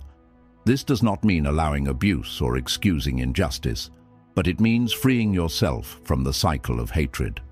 When you respond to harm with compassion, you break the chain of anger that would otherwise continue. You create space for healing, both for yourself and potentially for the other. Compassion is also practical. It is not only about thoughts and feelings, but about action. It can be as simple as offering a kind word, sharing what you have, listening deeply, or showing patience. Compassion does not always require grand gestures. It is often in the small, consistent acts of love that the greatest healing happens. A smile to a stranger, a meal shared with someone hungry, a hand extended to someone struggling. These are the seeds of compassion that transform lives. Yet compassion is not only outward, it must also turn inward. Many people are harsh with themselves, carrying guilt, shame, or self-criticism that eats away at their peace. True compassion begins with learning to treat yourself with the same kindness you would offer a dear friend. If you cannot forgive yourself, how will you forgive others? If you cannot love yourself, how deeply can you love others? Self-compassion is not selfish. It is the foundation upon which all other compassion rests. When you soften toward yourself, you naturally soften toward the world. The path of compassion also expands your perspective on life. Without compassion, life feels like a competition, you against the world, struggling to take what you can before someone else takes it first. With compassion, life becomes cooperation, you and the world, connected, sharing, supporting. You begin to see that your happiness is linked to the happiness of others. When others suffer, eventually their suffering ripples back to you. When others are lifted, their joy uplifts you as well. In this way, compassion is not only a moral virtue, but also a practical wisdom. Compassion is also deeply connected to joy. At first, this may seem surprising. How can feeling the pain of others lead to joy? But compassion transforms pain into purpose. When you act with compassion, you feel a sense of meaning, of alignment, of connection. You realize that your life is not just about surviving or consuming, it is about contributing. And in that contribution, you feel a joy that is deeper than any pleasure you could buy. This joy is steady because it is rooted in giving rather than getting. The greatest proof of compassion's power is seen in the lives of those who practice it deeply. Think of great teachers, monks, or ordinary people who live with kindness as their guide. They radiate peace, not because their lives are free of struggle, but because compassion gives them strength. They are not hardened by the cruelty of the world, they are softened into love. They show us that compassion is not weakness, it is the highest form of courage. Ultimately, compassion transforms not only how you see others, but also how you see yourself. When you live with compassion, you begin to realize that you are not separate from others. You are connected. Their suffering is your suffering, their joy is your joy. This realization dissolves the illusion of isolation and brings you into the vast truth of interdependence. In this truth, there is peace. So ask yourself, how can I bring more compassion into my life today? Can I forgive someone I have been holding anger against? Can I speak more gently to myself? Can I notice the struggles of those around me and respond with kindness? Each small act of compassion is a step on the path, and the more steps you take, the freer your heart becomes. Compassion is not only something you give, it is something that transforms you. It makes your heart lighter, your mind clearer, and your life more meaningful. It teaches you that happiness is not found in taking but in giving. And in that giving, you discover the secret of life, that the more love you offer, the more love you feel. The path of compassion is the path of freedom. It frees you from the prison of self, from the chains of hatred, from the burden of resentment. It opens your heart to the vastness of life, to the beauty of connection, to the joy of giving. Walk this path, and you will not only transform yourself, you will transform the world around you. 13. The art of patience. Among the many virtues that guide a meaningful life, patience is one of the most underestimated and misunderstood. In a world that glorifies speed, productivity, and instant results, patience often seems outdated, even weak. We live in an age where everything is designed to be faster: instant communication, instant gratification, instant solutions. We are taught that waiting is wasting and that to slow down is to fall behind. Yet Buddhism reveals a deeper truth. Patience is not weakness, and it is not passivity. Patience is strength. It is the quiet power that allows you to endure life's storms without breaking, to walk steadily on the path of growth without giving up, and to find peace even when nothing seems to go your way. Patience is the art of allowing life to unfold in its natural rhythm. Just as a flower cannot be forced to bloom before its season, just as a seed cannot become a tree overnight, life too requires time, space, and gentle care. Impatience is born from the illusion that you can control time, that you can force results, that you can demand outcomes from a universe that has its own order. When you are impatient, you suffer twice, once from the challenge itself, and again from your refusal to wait. But when you embrace patience, you release the need to control everything and instead find calm within the unfolding. The Buddha often emphasized patience as essential for spiritual growth. He taught that anger, frustration, and suffering often arise when expectations clash with reality. We want things to happen quickly, and when they do not, we resist, complain, or despair. Patience dissolves this resistance. It teaches you to breathe, to wait, to trust that everything has its time. With patience, you discover that peace does not come from getting what you want immediately, but from aligning yourself with the flow of life. Patience is needed in every part of life. It is needed in relationships. People are not perfect. They misunderstand, they make mistakes, they move at a different pace than you wish. Without patience, relationships break quickly under the weight of anger and disappointment. With patience, you learn to see beyond the moment, to forgive, to give space for growth. A patient heart does not demand perfection, it nurtures progress. Patience is needed in personal growth. Changing habits, healing wounds, building discipline, all of these take time. Many people give up too quickly because they expect transformation overnight. They meditate for a week and feel restless, so they stop. They try to break a bad habit for a month and fail, so they return to old ways. They start learning something new, but because progress feels slow, they abandon it. Impatience is the graveyard of growth, but patience is the soil in which transformation slowly takes root.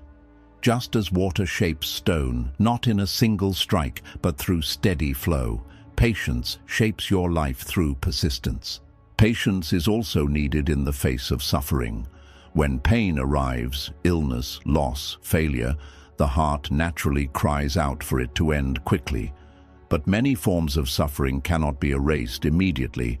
They must be endured, accepted, and healed over time.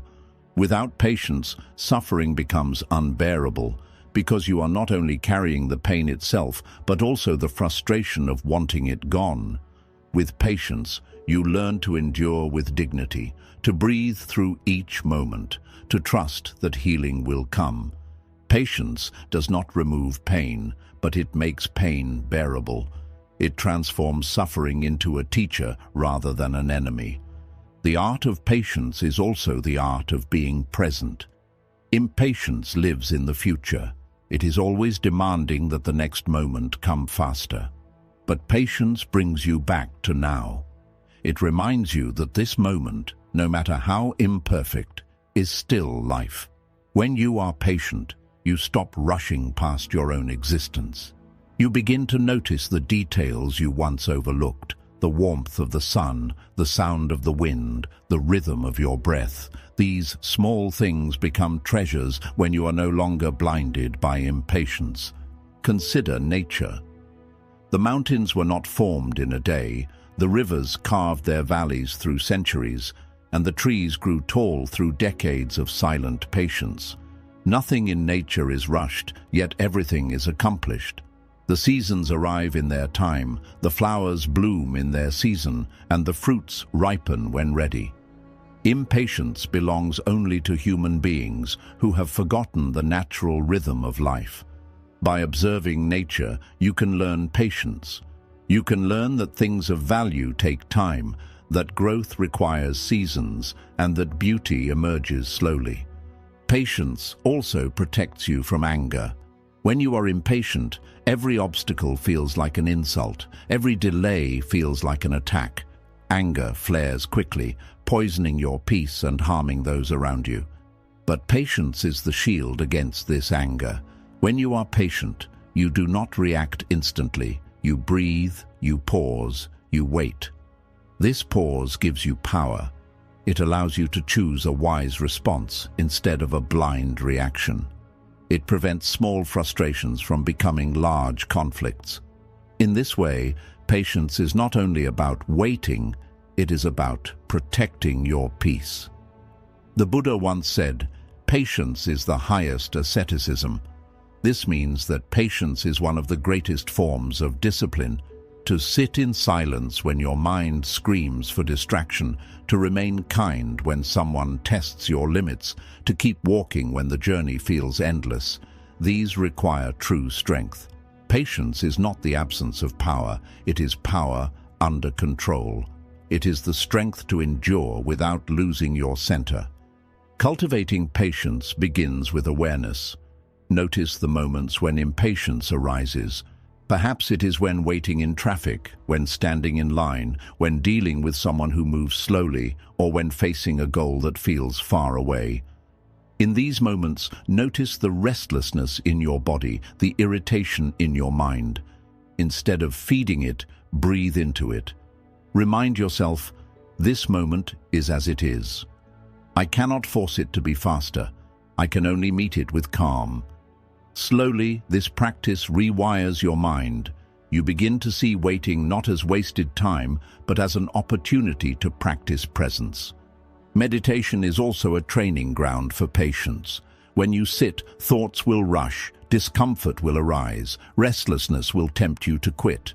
But if you remain, if you breathe and endure, you cultivate patience. Each time you choose not to give up, you strengthen this virtue. Over time, you carry this patience into daily life. Challenges no longer break you easily because you have trained the art of waiting with peace. Patience also requires trust. Trust that life has its own timing. Trust that what is meant for you will arrive when you are ready. Trust that delays are not denials, but part of your growth. Many people suffer because they believe that life is against them when things take longer than expected. But often, the waiting itself is preparation. A seed cannot bloom before it is ready. A lesson cannot be learned before its time. Trusting this truth allows you to rest in patience without bitterness.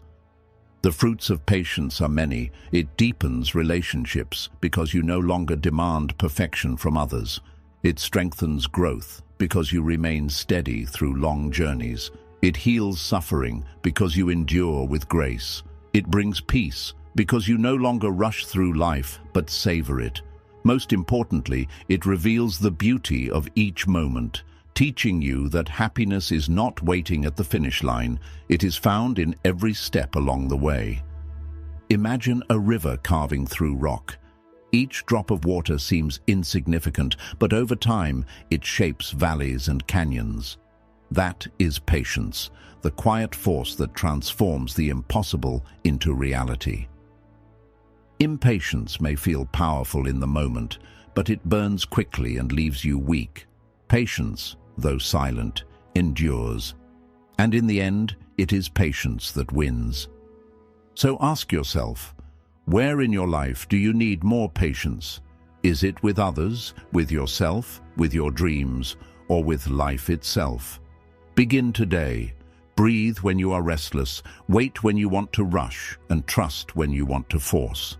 Each moment of patience is a victory, each act of patience a step toward peace. Patience is not simply waiting, it is waiting with calm, with trust, with strength. It is the art of living in harmony with time instead of fighting against it. Master patience, and you master one of life's greatest powers. For in patience lies resilience, in patience lies wisdom, and in patience lies the quiet happiness that no storm can destroy. 14. The freedom of acceptance. One of the hardest lessons for the human heart is the lesson of acceptance. From childhood, we are taught to strive, to resist, to fight against what we do not like and chase endlessly after what we desire. This way of living gives us the illusion of control, that if we push hard enough, if we complain loudly enough, if we refuse to accept, then life will eventually bend to our will. But reality does not work this way. Life has its own flow, its own rhythm, its own laws that are beyond our control. People change, circumstances shift, losses happen, and not everything turns out the way we imagine. When we refuse to accept reality as it is, we suffer twice, once from the situation itself and again from our resistance to it. But when we embrace acceptance, we discover freedom. Acceptance is not resignation. It does not mean giving up, nor does it mean approving of injustice or harm. It means seeing life clearly and honestly, without denial or illusion. It means acknowledging reality as it is, not as we wish it to be. Acceptance allows you to stop wasting energy on fighting the unchangeable and instead focus your strength on what you can transform. It brings peace not because life becomes perfect, but because you stop demanding perfection from it. Think about the countless moments when resistance has stolen your peace. You face disappointment, but instead of accepting it, you replay it in your mind again and again, wishing it were different. You experience loss, but instead of grieving and letting go, you refuse to accept that it has happened, and the pain lingers like a wound that cannot heal. You face failure, but instead of learning from it, you deny it, cover it up, or curse it. In each of these cases, the situation itself is painful, but the refusal to accept multiplies the suffering. Acceptance is the medicine that stops this cycle. Buddhism teaches that life is impermanent, unpredictable, and uncontrollable. Clinging to the illusion of control is the root of suffering. When you learn acceptance, you loosen your grip on this illusion. You begin to understand that not everything is meant to be fixed, not every question is meant to be answered, not every desire is meant to be fulfilled. Acceptance allows you to flow with the river of life instead of exhausting yourself trying to swim against its current. Consider the story of a man caught in a storm at sea. He can resist the waves, thrashing violently, trying to fight the ocean, but the more he resists, the weaker he becomes, and eventually the waves overpower him. Or he can accept that he cannot control the storm, surrender to its rhythm, and float with its force until it passes. Which choice gives him a chance at survival? In the same way, resistance exhausts the soul, but acceptance allows you to endure and find peace even in the middle of the storm. Acceptance is especially powerful when it comes to people. How often do we suffer because we demand that others be different?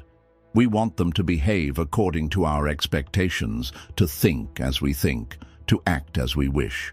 But people are who they are, shaped by their own experiences, wounds, and journeys. When you stop demanding that others change and instead accept them as they are, your heart becomes lighter. This does not mean you must tolerate harm or stay in unhealthy relationships, but it means releasing the burden of trying to control others.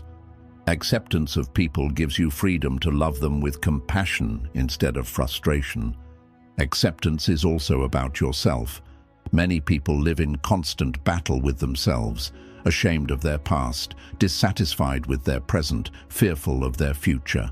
They refuse to accept their mistakes, their flaws, their humanity. They punish themselves endlessly, believing that only through harshness can they grow. But growth does not come from self-hatred, it comes from acceptance. When you accept yourself, you create the foundation for change. You see your flaws clearly, but instead of denying them or drowning in guilt, you embrace them as part of your journey. Acceptance of yourself allows you to move forward without the weight of shame. Patience and acceptance walk hand in hand. Patience is the ability to endure time, and acceptance is the ability to endure reality.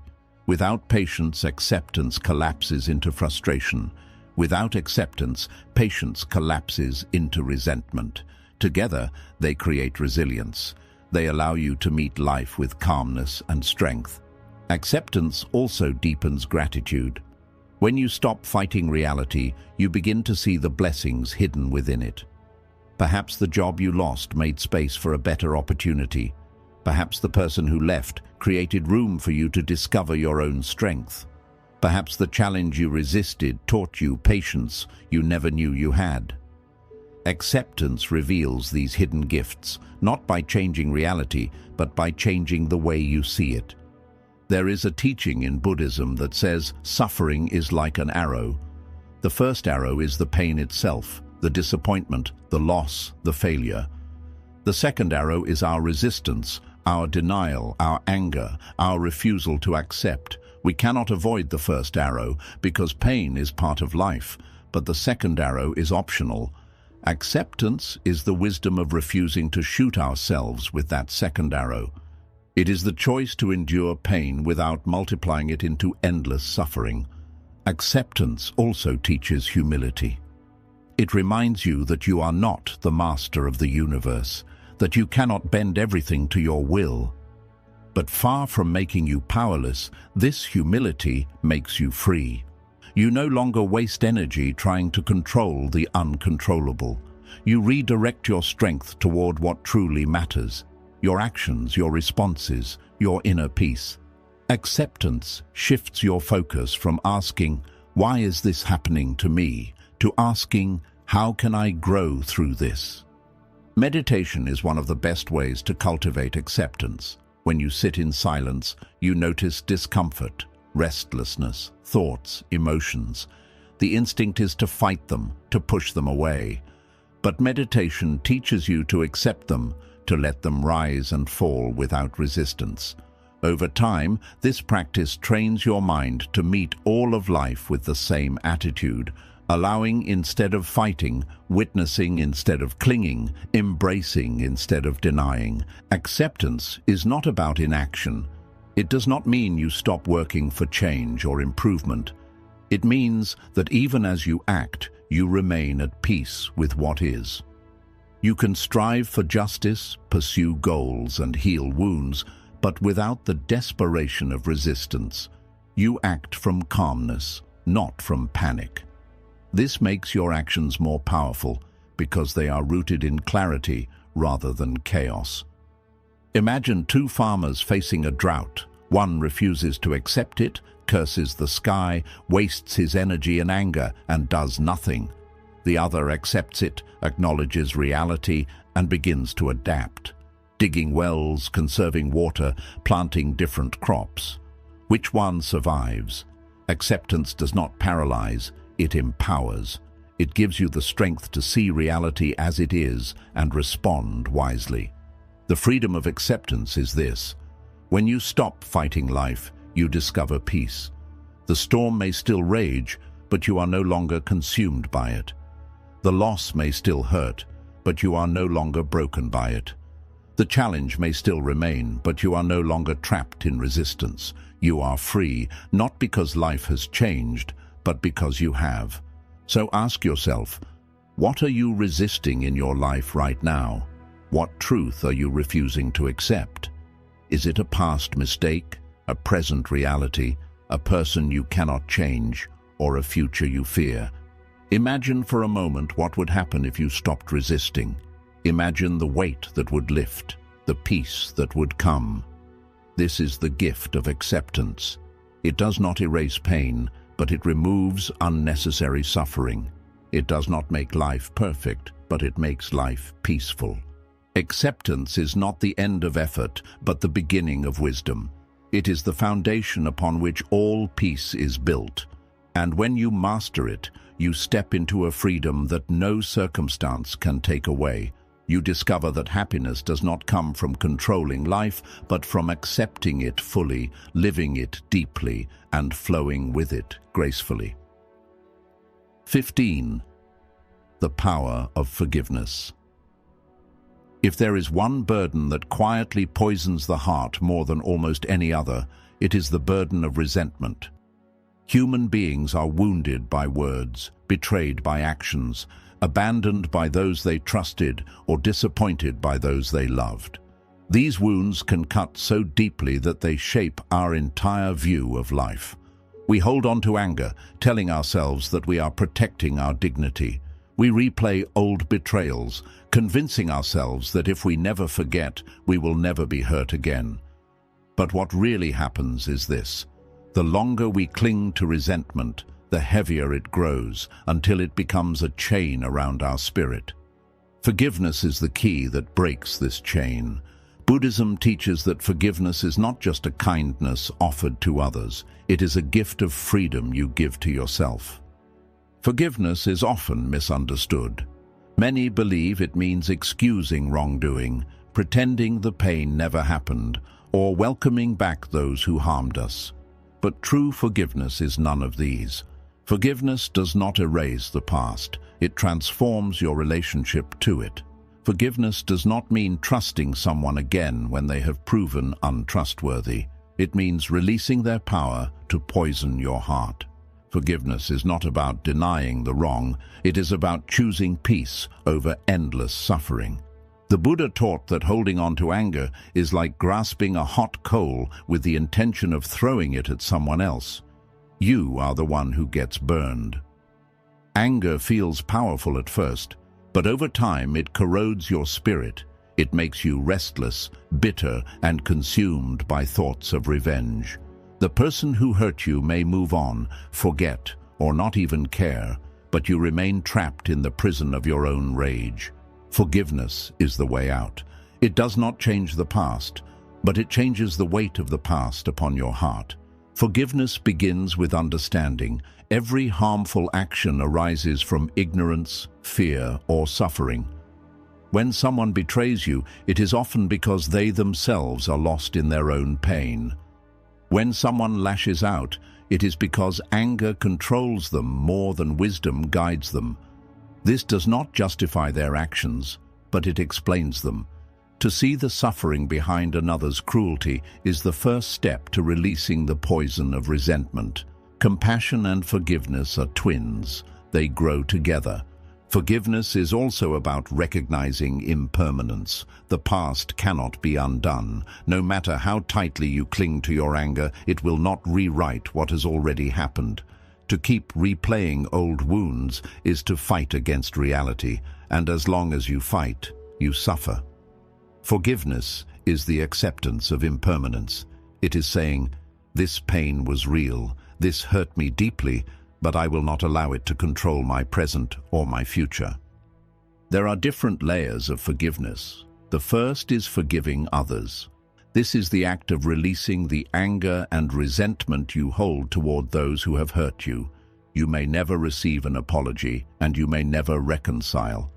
Forgiveness does not depend on the other person's actions. It depends only on your choice. The second layer is forgiving life itself. Sometimes our resentment is not toward a person but toward circumstances, a lost opportunity, an illness, an unfair event. We resist and ask, why me? Forgiveness of life means letting go of bitterness toward what cannot be changed. The third layer is perhaps the hardest: forgiving yourself. Many people carry guilt or shame for mistakes they made long ago. They replay these memories, punishing themselves again and again. Forgiving yourself does not mean ignoring your mistakes. It means learning from them, making peace with them, and choosing not to be defined by them. The practice of forgiveness is not easy. The mind resists. It says, they do not deserve forgiveness. If I forgive, they win. If I forgive, it means what they did was okay. But this is illusion. Forgiveness is not about them. It is about you. It is about freeing your heart from the poison of anger. To refuse forgiveness is like carrying a burning torch in your hand, determined never to drop it, even as it scorches your skin. Forgiveness is the courage to finally let it fall. Buddhism offers practical ways to cultivate forgiveness. One of them is through meditation.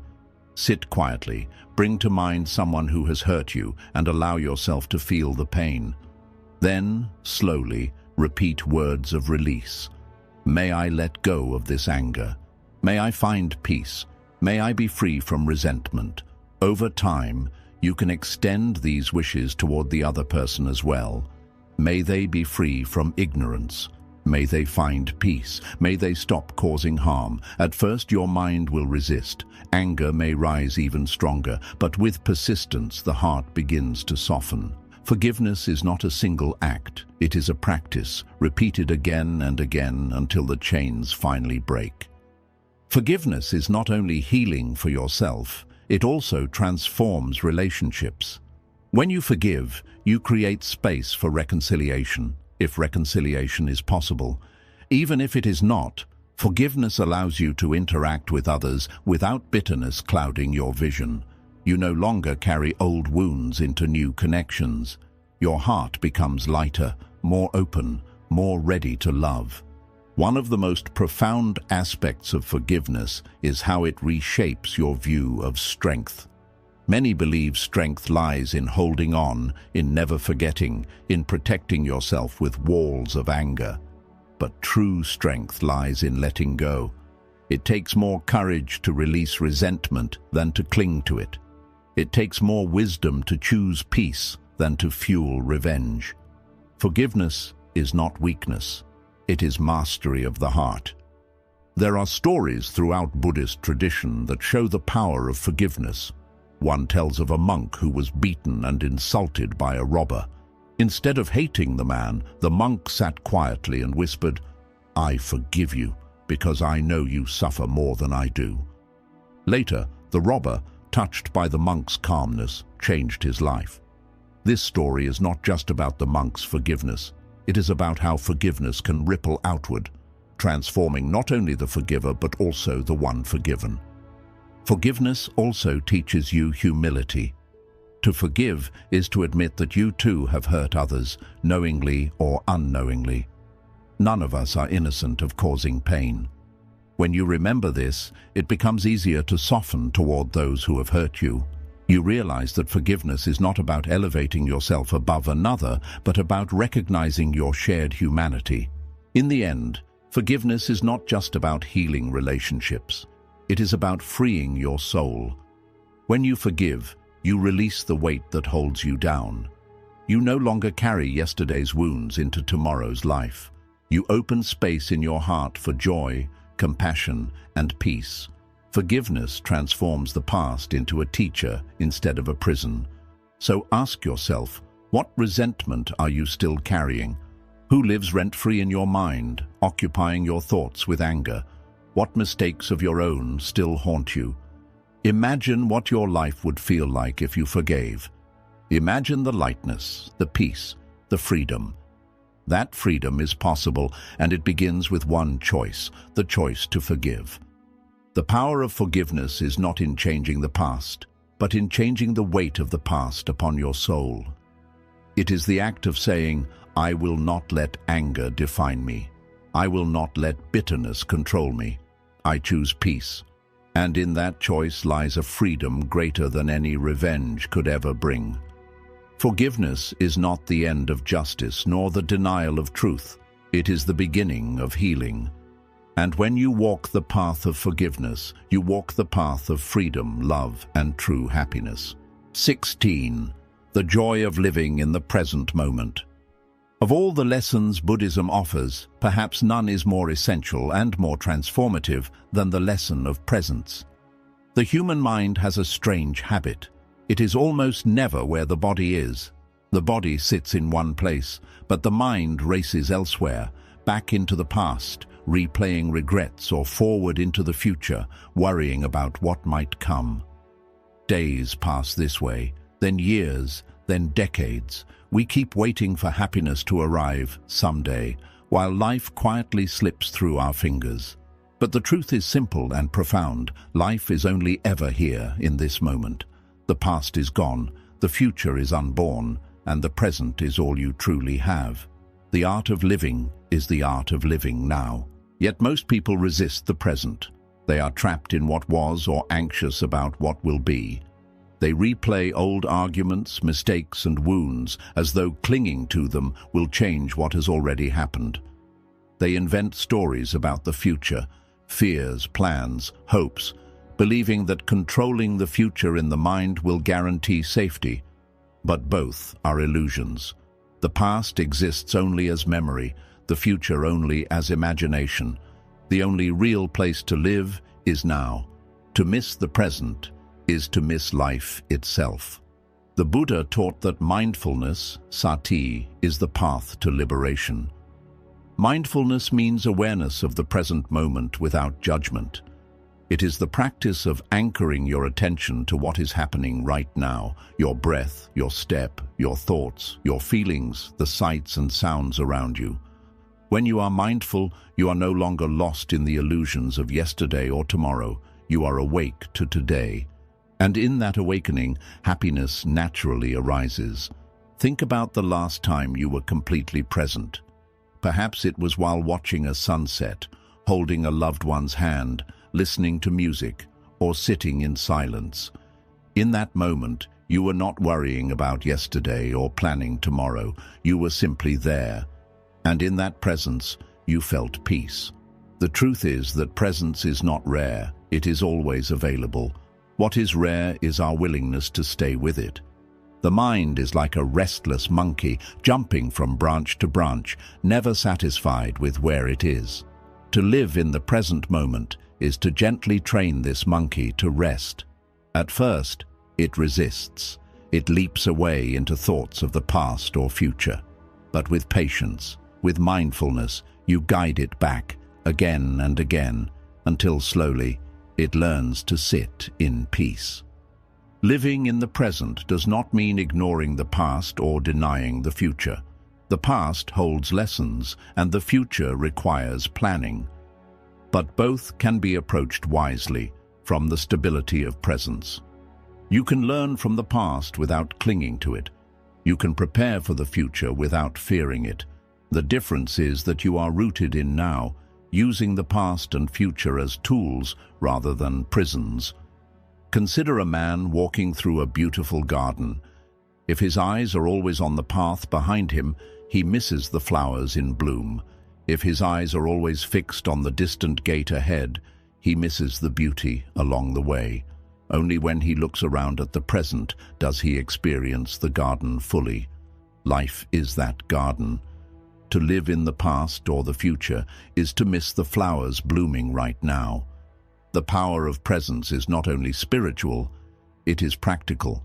When you are present, you work with greater focus. You listen more deeply. You love more sincerely. You notice the opportunities and blessings that are already here. Stress often comes not from the moment itself, but from the mind's wandering. In this moment, you are usually safe. But when your mind drags you into what if, stress multiplies. Presence dissolves this illusion and returns you to calm. Mindfulness practice is one of the most direct ways to cultivate presence. Sit quietly and focus on your breath. Notice the sensation of air entering and leaving your body. When thoughts arise, Do not fight them. Simply notice them and return to the breath. This simple practice trains the mind to stay here. Over time, you can bring this awareness into daily activities. When eating, taste each bite. When walking, feel each step. When speaking, listen fully to the other person. Every act becomes meditation when done with presence. The joy of presence is also the joy of simplicity. When you are present, you realize that happiness does not require extraordinary experiences. It is found in the ordinary, the warmth of sunlight, the laughter of a child, the taste of tea, the sound of birds. These moments are often overlooked when the mind is elsewhere, but when you are present, they shine with beauty. The world becomes richer, not because it has changed, but because you are finally seeing it. Presence also brings freedom from regret and worry. Regret is living in the past, replaying what cannot be changed. Worry is living in the future, fearing what may never come. Both steal your joy. Presence breaks their grip. It reminds you that the only place you can act, the only place you can heal, the only place you can live is now. The past is a memory. The future is a dream. Only the present is real.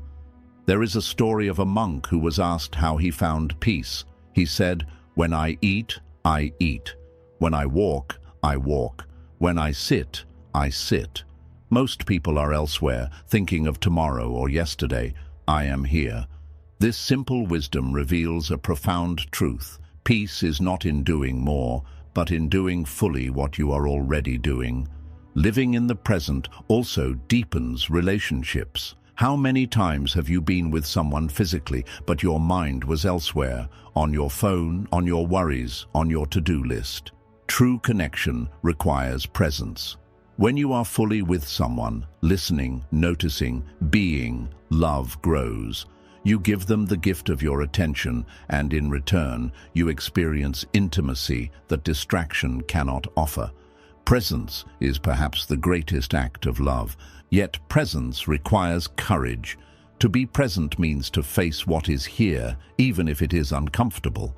Many people avoid presence because they fear their own thoughts or emotions. They drown themselves in distractions to avoid feeling. But presence asks you to stop running. It asks you to sit with yourself, to face your fears, your pain, your desires. And in facing them, you discover they are not as powerful as they seemed. Presence heals by bringing light to the shadows we try to avoid. Another gift of presence is contentment. When you are fully here, you realize that this moment is enough. You stop chasing the illusion that happiness is always in the next thing. You stop postponing joy until tomorrow. Instead, you discover that joy is already here, waiting for you to notice. This does not mean you stop growing or dreaming. It means you grow and dream without abandoning the present. You live your journey instead of rushing only toward the destination. The Buddha said, "Do not dwell in the past. Do not dream of the future. Concentrate the mind on the present moment." This teaching is both simple and profound. It is simple because the present is always here. It is profound because living in it fully transforms everything. To practice presence, start small. Take one activity each day and do it with full awareness, perhaps drinking tea, walking, or brushing your teeth. Notice the sensations, the movements, the sounds. Each time your mind wanders, gently return. Over time, presence becomes more natural. You begin to live not in fragments of time, but in the wholeness of now. Imagine your life if you lived each day with presence. Imagine savoring each meal, enjoying each conversation, appreciating each sunrise. Imagine facing challenges with calm because you are focused on this moment rather than drowning in what if. Imagine releasing regrets and worries because you have learned to live here. This is not a fantasy. It is possible, and it begins with one choice: to return to the present. The joy of living in the present moment is not about escaping life. It is about entering it fully. It is about realizing that life is not waiting for you somewhere in the future. It is happening now. Each breath, each step, each heartbeat is life. And when you awaken to this, happiness is no longer a distant goal. It is your constant companion. So ask yourself, where is your mind right now? Is it stuck in yesterday? Is it lost in tomorrow? Bring it back. Breathe. Feel this moment. This is your life. Live it here, live it now, and discover the joy that was waiting for you all along. 17. The strength of inner peace. Every person on earth longs for peace. We search for it in success, in relationships, in wealth, in recognition, and even in distractions. We tell ourselves that once everything outside of us is calm, then we will finally feel calm inside. Yet life never remains still. Circumstances shift, storms arrive, people disappoint, and unexpected challenges test us again and again. If peace depends on the world outside being perfect, then peace will always slip away like water through our hands. Buddhism teaches a different truth. Peace does not come from controlling the outside. It comes from mastering the inside. True strength is not found in conquering others, but in discovering the strength of inner peace. Inner peace is not escape from life. It is not hiding from challenges or pretending difficulties do not exist. Inner peace is the ability to remain calm in the middle of chaos, to stay centered when storms surround you, and to act with wisdom when everything around you tries to pull you into reaction. It is the calmness of a mountain, steady, silent, and unmoved, even when winds roar against its peak.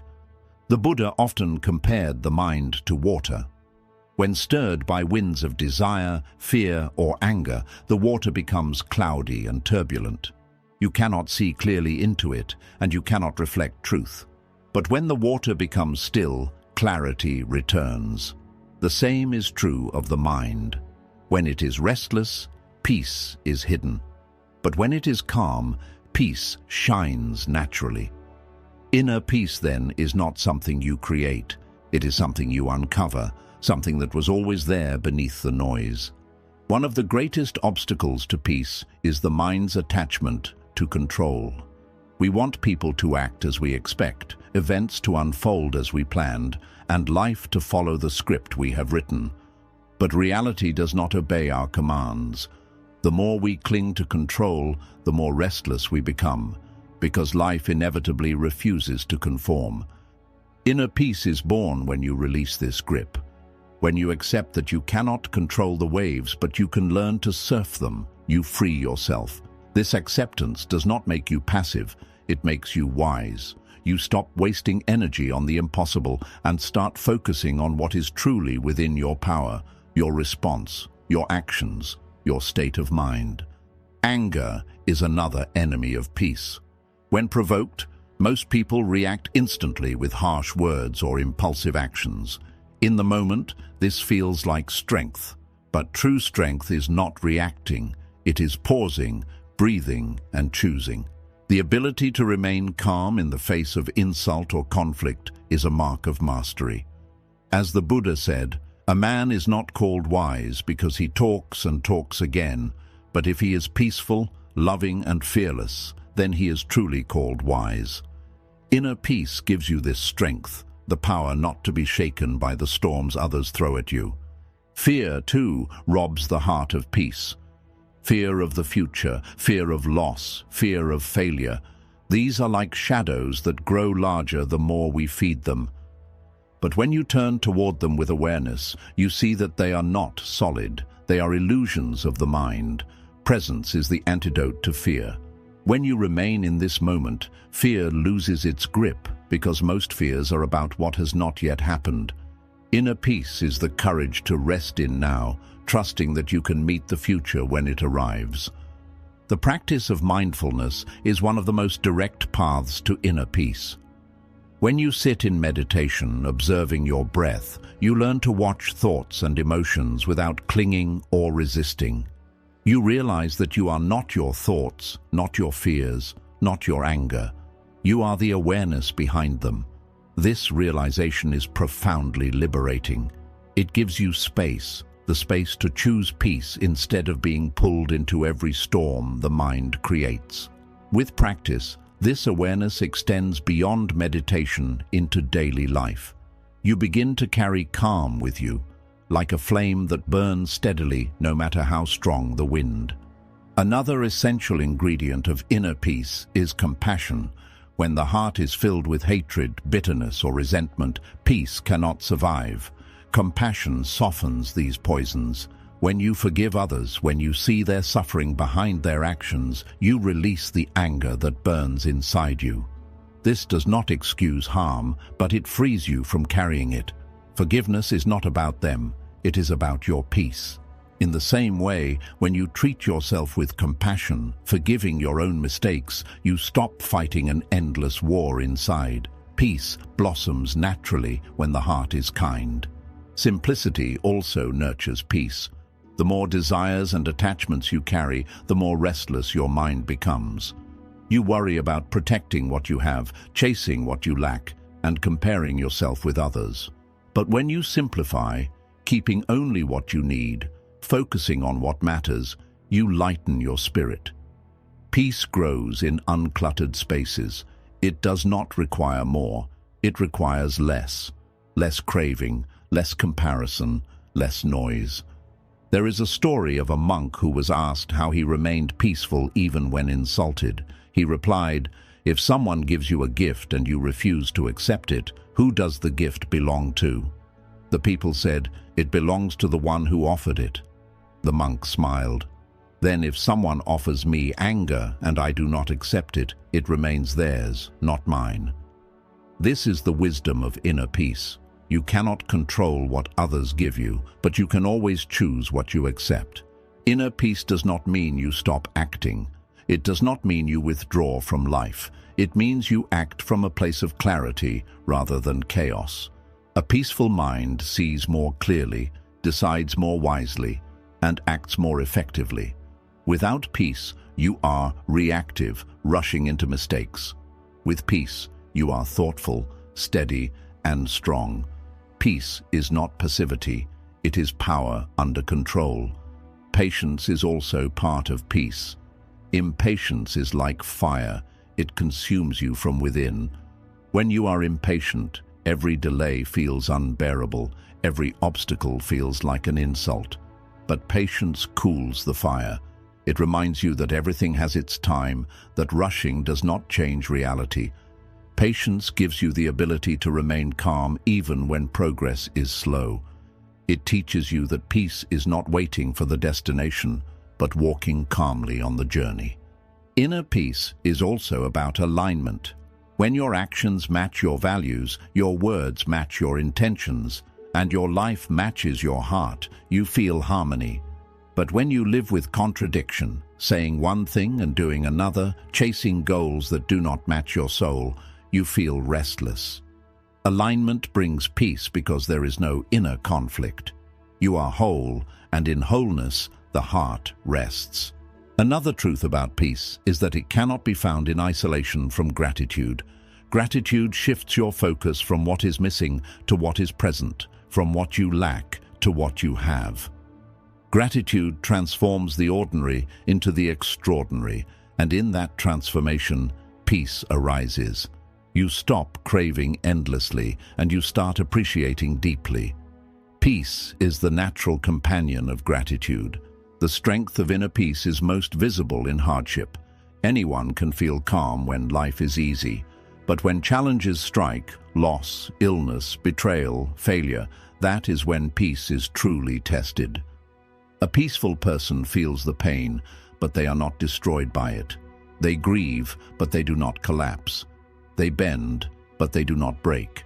This strength is not loud, not aggressive. It is quiet, steady, and unshakable.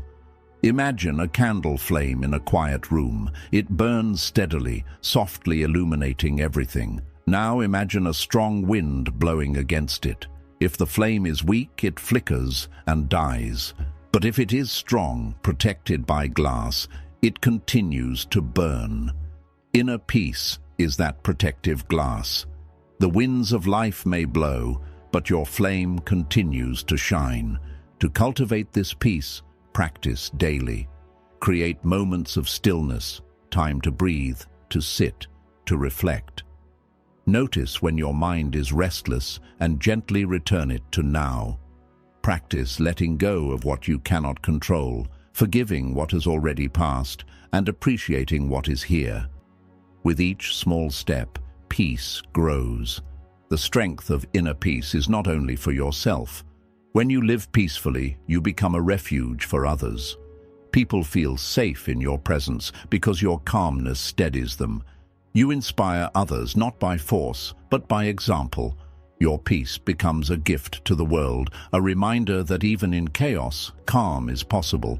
So ask yourself, where does your peace come from? Is it tied to circumstances, to people, to possessions?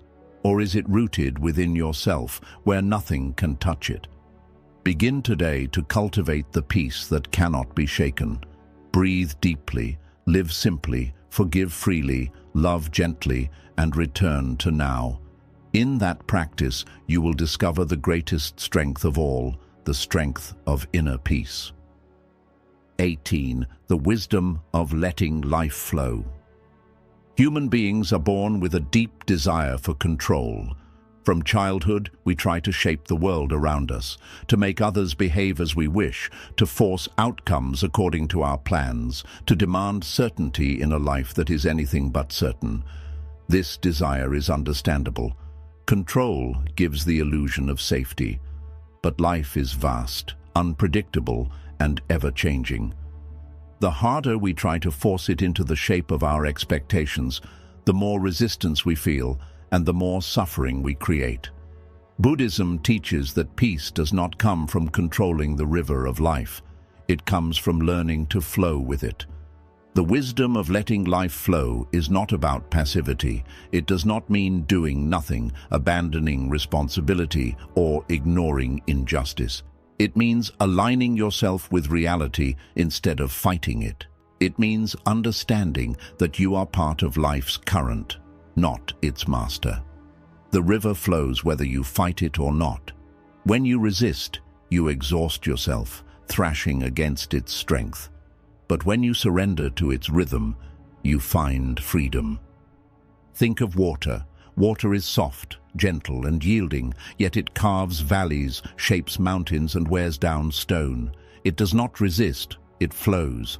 If it meets an obstacle, it moves around it, patiently finding another path. In the same way, when you let your life flow, you discover a quiet power.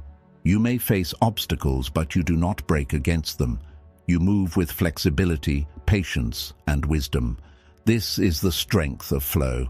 It adapts, it persists, and it endures. Much of human suffering arises from resistance.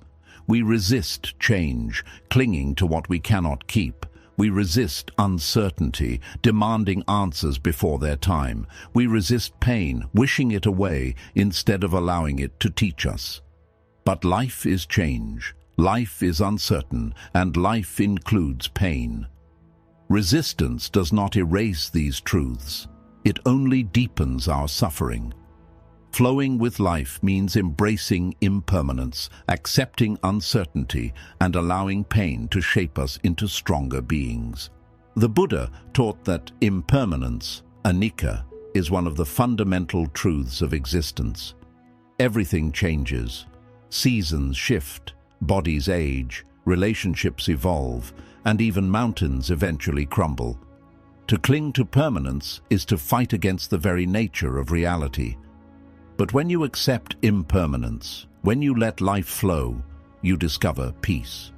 You stop demanding that things last forever and instead appreciate them while they are here. You stop fearing endings and start honoring beginnings. You live not in resistance, but in rhythm with life. Letting life flow also means releasing control over others. How often do we suffer because we want people to be different? We try to force them into our expectations, demanding that they think, act, or feel as we do. But people are like rivers. They have their own paths. shaped by their own experiences. To demand they flow according to our wishes is to invite endless conflict. Acceptance does not mean tolerating harm, it means recognizing that others are not ours to control.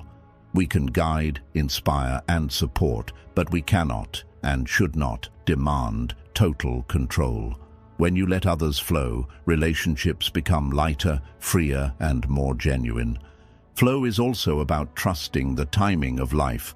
Many people rush endlessly, believing happiness lies just beyond the next goal, the next achievement, the next stage. But the river has its own pace. Flowers bloom when their season arrives, not when you demand it. The fruit ripens when it is ready, not when you are impatient. Your life, too, unfolds in seasons. Some seasons are of growth, some of rest, some of challenge, and some of abundance. When you flow with life, you stop forcing seasons. You learn to rest when it is time to rest, to act when it is time to act, to endure when it is time to endure. This trust gives peace. There is a story of a monk who once stood by a river, watching leaves float downstream. A student asked, "Master, what do you learn from the river?" The monk replied, "I learn to let go. The leaf does not cling, it does not resist, it flows, and still the river carries it where it must go." This simple image holds a deep truth. When you let life flow, you discover that you are carried, supported, and guided by forces larger than yourself. You no longer have to exhaust yourself trying to control everything. Flowing with life also teaches humility. It reminds you that you are part of a vast universe, not separate from it. The stars, the oceans, the forests, the seasons, they all flow without your control. You are not above this flow, you are within it. When you recognize this, your ego softens. You stop demanding that life revolve around your desires and begin to participate in life as it truly is. In this humility, peace arises. One of the most powerful practices of letting life flow is surrender. Surrender does not mean defeat, it means release. It is the willingness to stop fighting what cannot be changed and to work instead with what is. It is the wisdom of saying, "This is what is here. I will meet it. I will learn from it. I will grow through it." Surrender transforms pain into purpose and obstacles into opportunities. Living with flow also means embracing uncertainty. The human mind craves certainty. It wants guarantees, clear outcomes, and fixed paths. But life offers none of these. The future is unknown, no matter how carefully you plan. To flow with life is to accept uncertainty, not as an enemy, but as a teacher. It teaches you trust. It teaches you adaptability. It teaches you to live in the only place certainty truly exists, this moment. Presence is the gateway to flow. When you are present, you are no longer resisting what has already happened or fearing what may happen. You are here, in harmony with life as it unfolds. When walking, you simply walk. When breathing, you simply breathe. In this simplicity, the mind relaxes and flow becomes natural. Letting life flow also deepens resilience. When you fight life, every obstacle feels unbearable. But when you flow, obstacles become part of the path. They are no longer walls stopping you, but rocks guiding the river's course. This shift in perspective changes everything. You stop asking, "Why is this happening to me?" and start asking, "What can I learn from this?" Flow turns problems into teachers, pain into strength, and change into growth. Gratitude is also part of flow. When you flow with life, you stop focusing only on what is missing or what should be different. You begin to appreciate what is here, right now. Even challenges become blessings because they shape your journey. Gratitude transforms flow from passive acceptance into joyful participation. You are not just drifting, you are living fully, appreciating each moment as it arrives. Imagine a river once more. It does not cling to the stones in its path. It does not demand that the mountains move aside. It does not resist the bends and curves. It simply flows, and in flowing, it finds its way. Your life is that river. Let it flow, and you will discover that you, too, always find your way. The wisdom of letting life flow does not promise a life without struggle. Struggles will still come. Loss will still happen. Uncertainty will still remain. But when you flow, you are no longer broken by them. You bend, you adapt, you continue.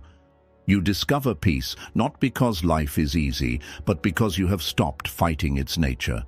So ask yourself, where are you resisting life? What are you clinging to? What are you fighting against? What truth are you refusing to accept? Imagine for a moment what it would feel like to release, to let go, to flow. Imagine the weight that would lift, the calm that would enter. That peace is possible, and it begins with one choice, the choice to stop resisting and start flowing. Letting life flow is the art of living with trust. Trust in impermanence. Trust in your own resilience. Trust in the unfolding of the universe. It is the wisdom of knowing that you do not need to control everything.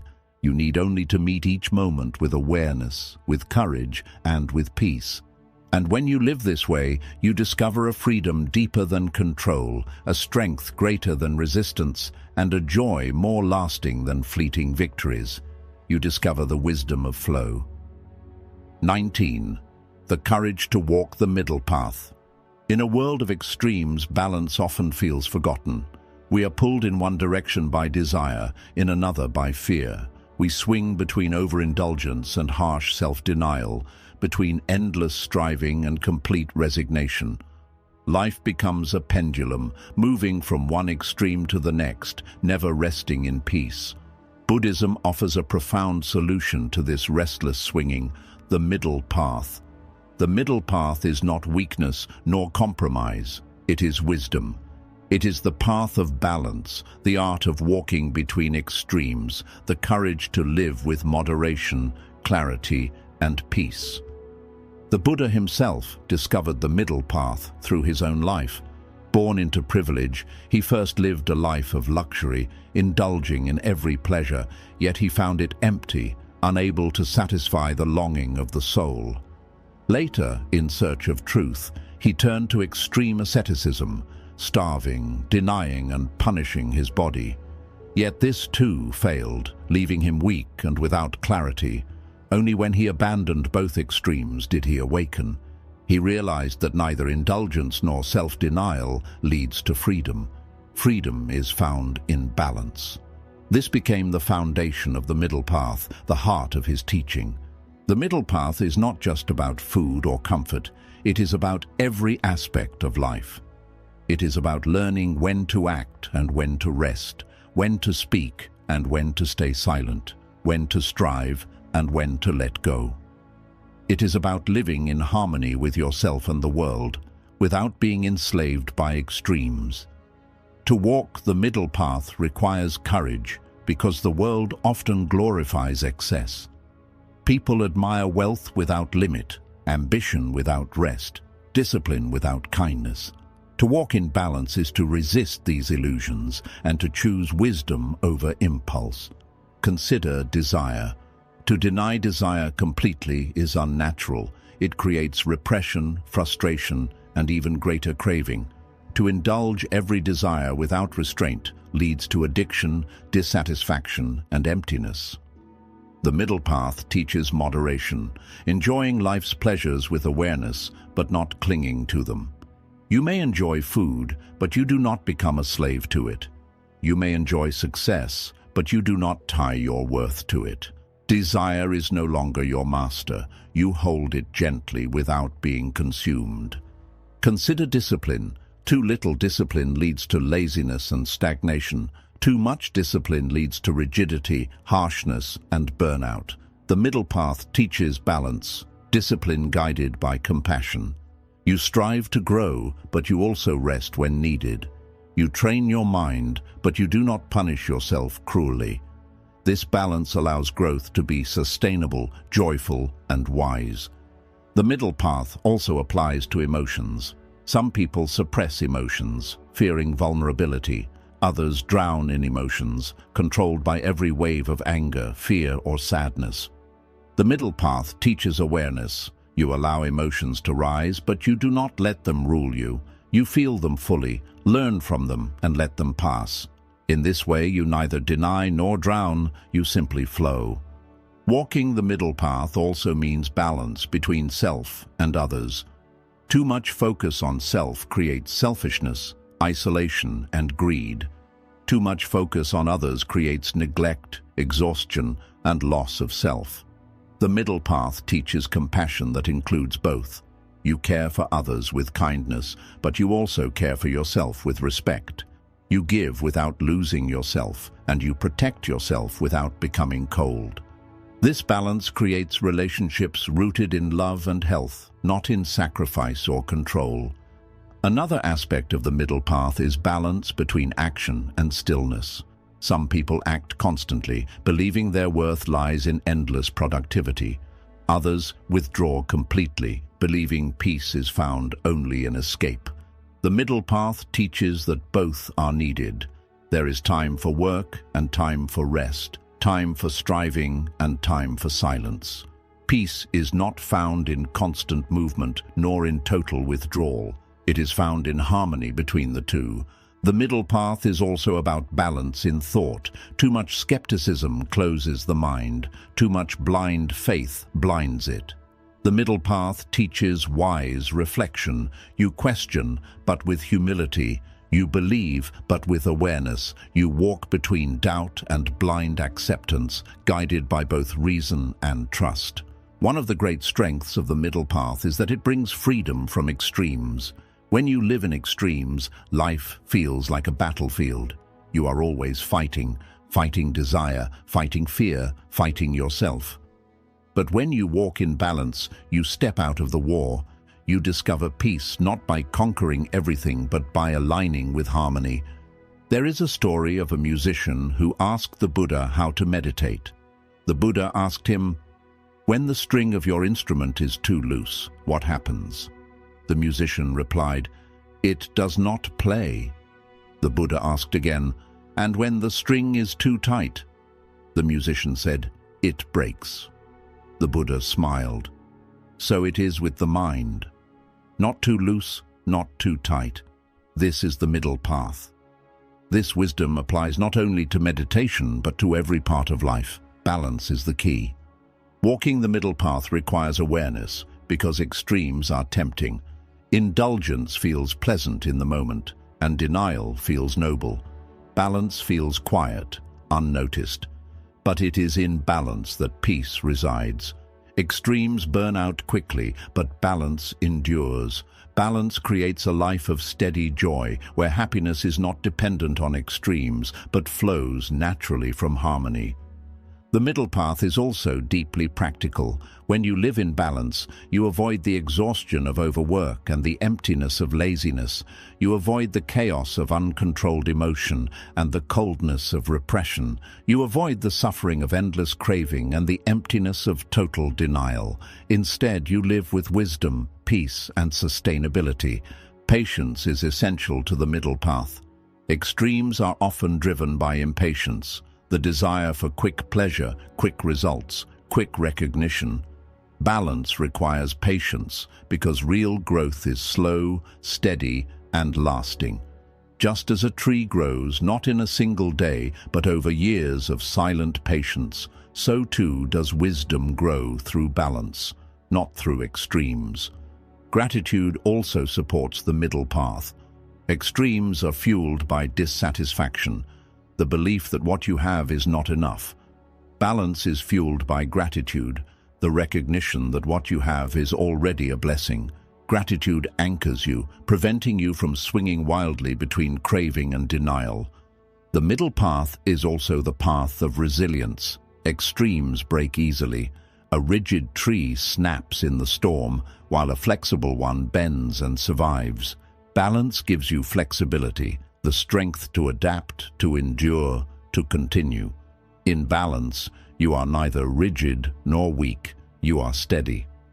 Walking the middle path does not mean life becomes easy. Challenges will still arise, temptations will still appear, but with balance, you meet them with wisdom. You do not swing from one extreme to the other, you walk steadily forward. You live not in chaos, but in peace. So ask yourself, where in your life are you living in extremes? Are you indulging too much or denying too much? Are you working without rest or avoiding responsibility? Are you consumed by others or neglecting them completely? Each imbalance is a call to return to the middle path. The courage to walk the middle path is the courage to resist extremes, to embrace balance, and to trust that wisdom lies not in force, but in harmony. It is the path of moderation, the path of sustainability, the path of peace. And when you walk it, you discover a happiness that does not burn out, but endures. The middle path is not just the Buddha's teaching, it is nature's teaching. The sun rises and sets, not too early, not too late. The seasons change in balance, heat and cold, rain and dry. The body itself survives in balance, between rest and activity, between nourishment and fasting. To walk the middle path is to walk in harmony with the rhythm of life itself. And so the lesson is clear. Do not be seduced by extremes. Do not be fooled by their glamour. Choose balance, choose moderation, choose harmony. Walk the middle path, and you will walk the path of freedom, wisdom, and lasting peace. 20. The strength of silence. In a world filled with noise, silence is one of the rarest treasures. From the moment we wake up, we are surrounded by sound. Phones buzzing, televisions playing, conversations overlapping, traffic roaring, thoughts racing in the mind. For many, silence feels uncomfortable, even threatening. They rush to fill it with music, chatter, or distraction, as though silence itself were empty. Yet Buddhism teaches a profound truth. Silence is not empty, it is full. Full of clarity, full of wisdom, full of peace. The strength of silence is not in the absence of sound, but in the presence of awareness. Silence has always been at the heart of spiritual practice. The Buddha himself spent long periods in silence, not because he had nothing to say, but because silence reveals truths that words cannot. Words are powerful, but they are limited. They point to truth, but they are not truth itself. Silence, on the other hand, allows truth to be directly experienced. In silence, the mind slows, the heart opens, and the soul begins to hear the quiet voice of wisdom within. One of the first lessons silence teaches is the art of listening. Most people believe they are listening, but in truth, they are only waiting to respond. Their minds are busy forming replies, judging words, or drifting elsewhere. True listening requires silence, not only of the mouth, but of the mind. When you listen in silence, you hear not only words but emotions, not only sounds but intentions. You connect more deeply because you are fully present. Silence gives you the strength to truly listen to others, to life, and to yourself. Silence is also the ground of mindfulness. When you sit in silence, observing your breath, you begin to notice the noise of the mind, the constant chatter, the endless commentary, the rushing thoughts. At first, this noise may feel overwhelming, but as you remain in silence, you begin to see the mind more clearly. Thoughts rise and fall, emotions appear and dissolve, and you realize you are not the noise, you are the awareness behind it. This realization is the beginning of freedom. The strength of silence also lies in restraint. In moments of anger, the urge to speak can be powerful. Words rush to the tongue, sharp and heavy, ready to wound. But once spoken, they cannot be taken back. How many relationships have been broken? How many hearts wounded by words spoken in haste? Silence is strength in these moments. To remain quiet when provoked is not weakness, it is mastery. It is the wisdom of holding back, of waiting until clarity returns. Silence gives you space, and in that space, you choose peace over reaction. There is a story of a monk who was insulted by a man in the marketplace. The monk said nothing, simply bowed his head and walked away. A student asked, "Master, why did you not defend yourself?" The monk replied, "If someone offers you a gift and you refuse to take it, to whom does the gift belong?" The student answered, "It remains with the giver." The monk smiled. "So it is with anger. I did not accept it, and so it remains his, not mine." This is the strength of silence, the ability to remain untouched by the noise of others. Silence also deepens your connection with nature. In silence, you hear the song of birds, the whisper of wind through trees, the rhythm of waves. These sounds, too subtle for noisy minds, become a symphony when you are quiet. Nature teaches patience, presence, and impermanence, all lessons revealed in silence. Many spiritual practitioners throughout history have sought nature not for escape, but for the silence it offers, a silence that reflects the stillness within. Silence is not only outer, it is inner. You may sit in a quiet room, yet your mind may scream with noise. True silence is not the absence of sound, but the absence of inner conflict. It is the calmness of a mind at rest, the clarity of a heart at peace. Cultivating inner silence means learning to let go of unnecessary thoughts, judgments, and worries. It means returning again and again to the breath, to the present, to awareness. Inner silence is strength because it makes you unshakable. No matter the chaos outside, you remain steady within.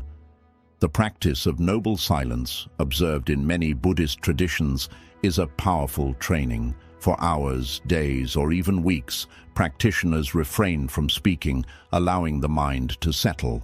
At first, the silence feels heavy. Without words, without distraction, the mind resists. But slowly, the resistance fades, and a deeper silence arises, the silence of awareness itself. In this silence, insights come, not as words, but as understanding.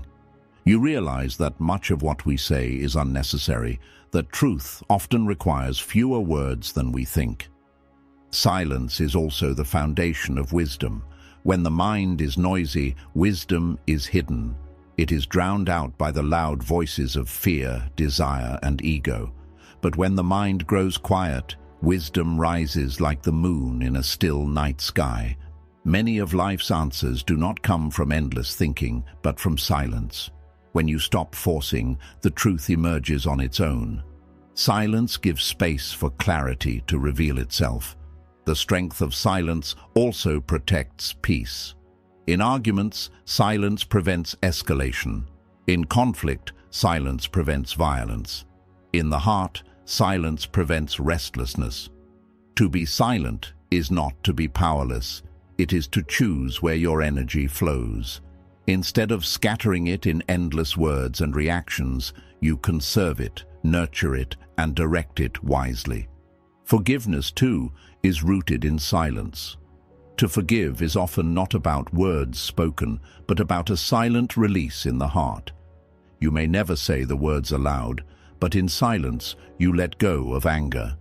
Gratitude, too, often blossoms in silence, the quiet recognition of blessings, the wordless appreciation of life as it is. Some of the deepest emotions cannot be spoken, they can only be felt in silence. Silence also teaches humility. In silence you realize how small you are compared to the vastness of life, and yet how deeply connected you are to everything. Words often create separation. I and you, mine and yours, here and there. Silence dissolves these boundaries. In silence, you feel the unity of existence, the truth that all beings share the same longing for peace. But perhaps the greatest strength of silence is that it reveals who you truly are. Beneath the layers of noise, distraction, and identity, there is a stillness within you. A stillness that is not touched by pain or pleasure, success or failure, praise or blame. This stillness is your true nature. It cannot be harmed, it cannot be broken, it cannot be taken away. In silence, you return to this nature. You remember who you are. To cultivate silence, you do not need to retreat to mountains or monasteries. Begin with small moments each day. Turn off the noise for a few minutes. Sit quietly. Breathe. Listen. Allow yourself to simply be. These small practices grow over time, deepening your connection to silence. Eventually, you carry silence with you everywhere, even in the middle of noise. You discover that silence is not outside, it is within.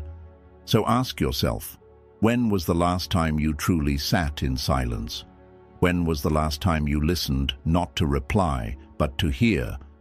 When was the last time you allowed yourself to rest in the quiet presence of now?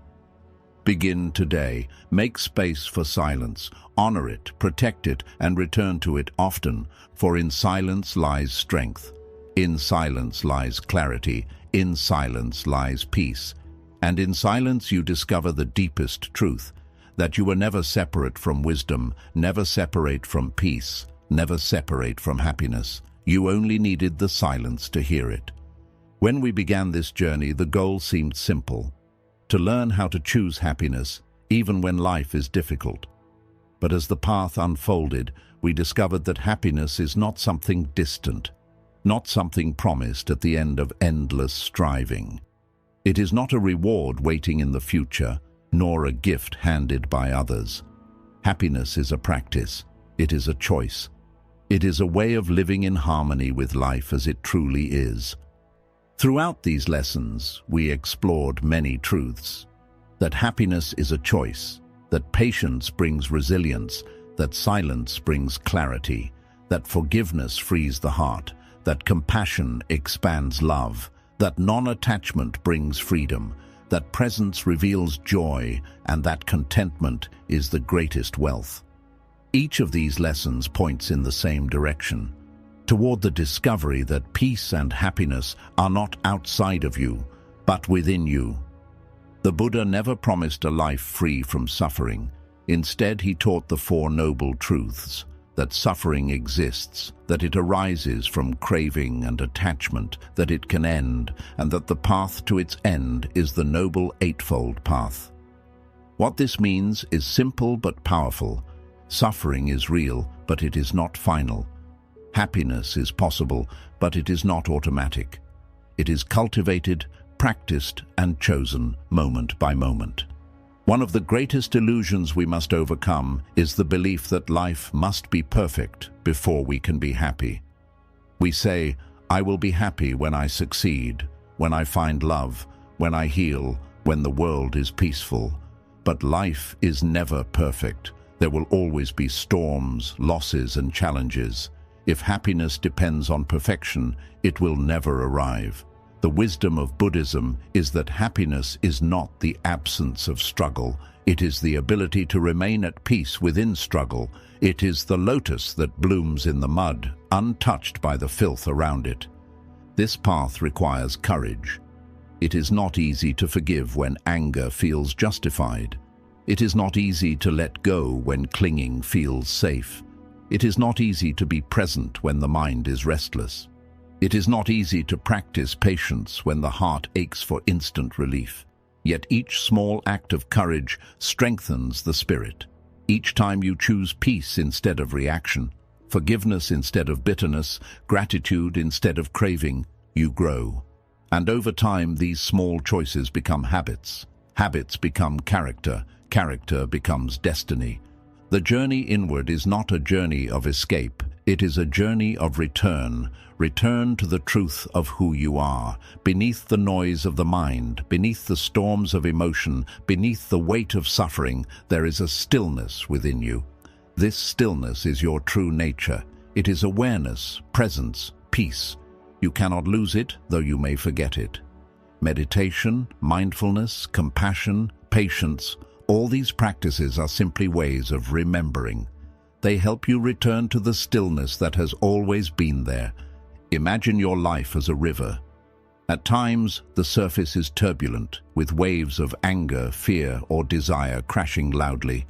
At times it is calm, reflecting the sky like a mirror.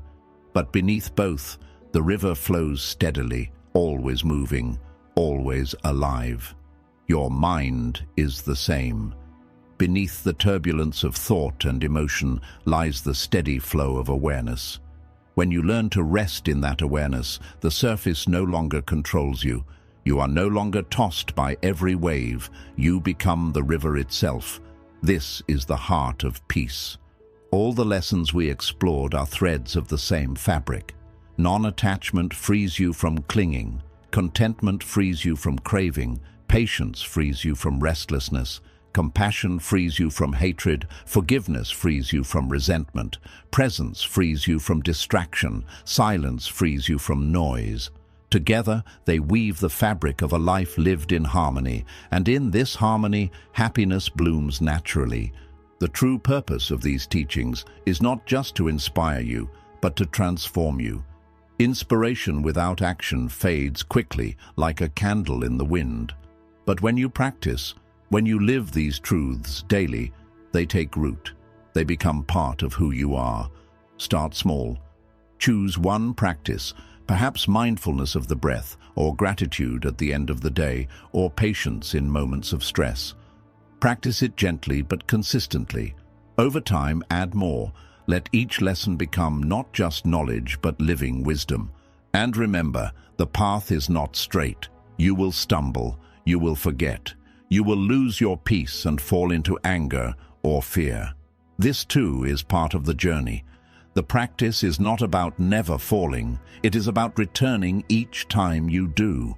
Like walking a path through the forest, the more times you return, the clearer the trail becomes. Soon, it is the natural way you walk. Perhaps the greatest gift of all these teachings is freedom. Freedom from craving, from fear, from resentment, from comparison. Freedom to live fully, to love deeply, to face suffering without collapse. Freedom to be at peace, not because life is easy, but because you are steady within it. This is true strength, not the strength to control the world, but the strength to master yourself. So let us return to the beginning.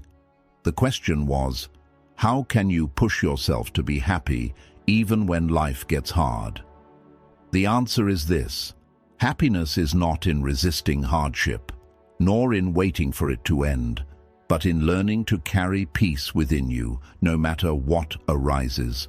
It is in practicing patience, forgiveness, compassion, silence, presence, contentment, and non-attachment until they become the way you live. It is in choosing, again and again, to flow with life instead of fighting it. Happiness is not a faraway destination. It is here.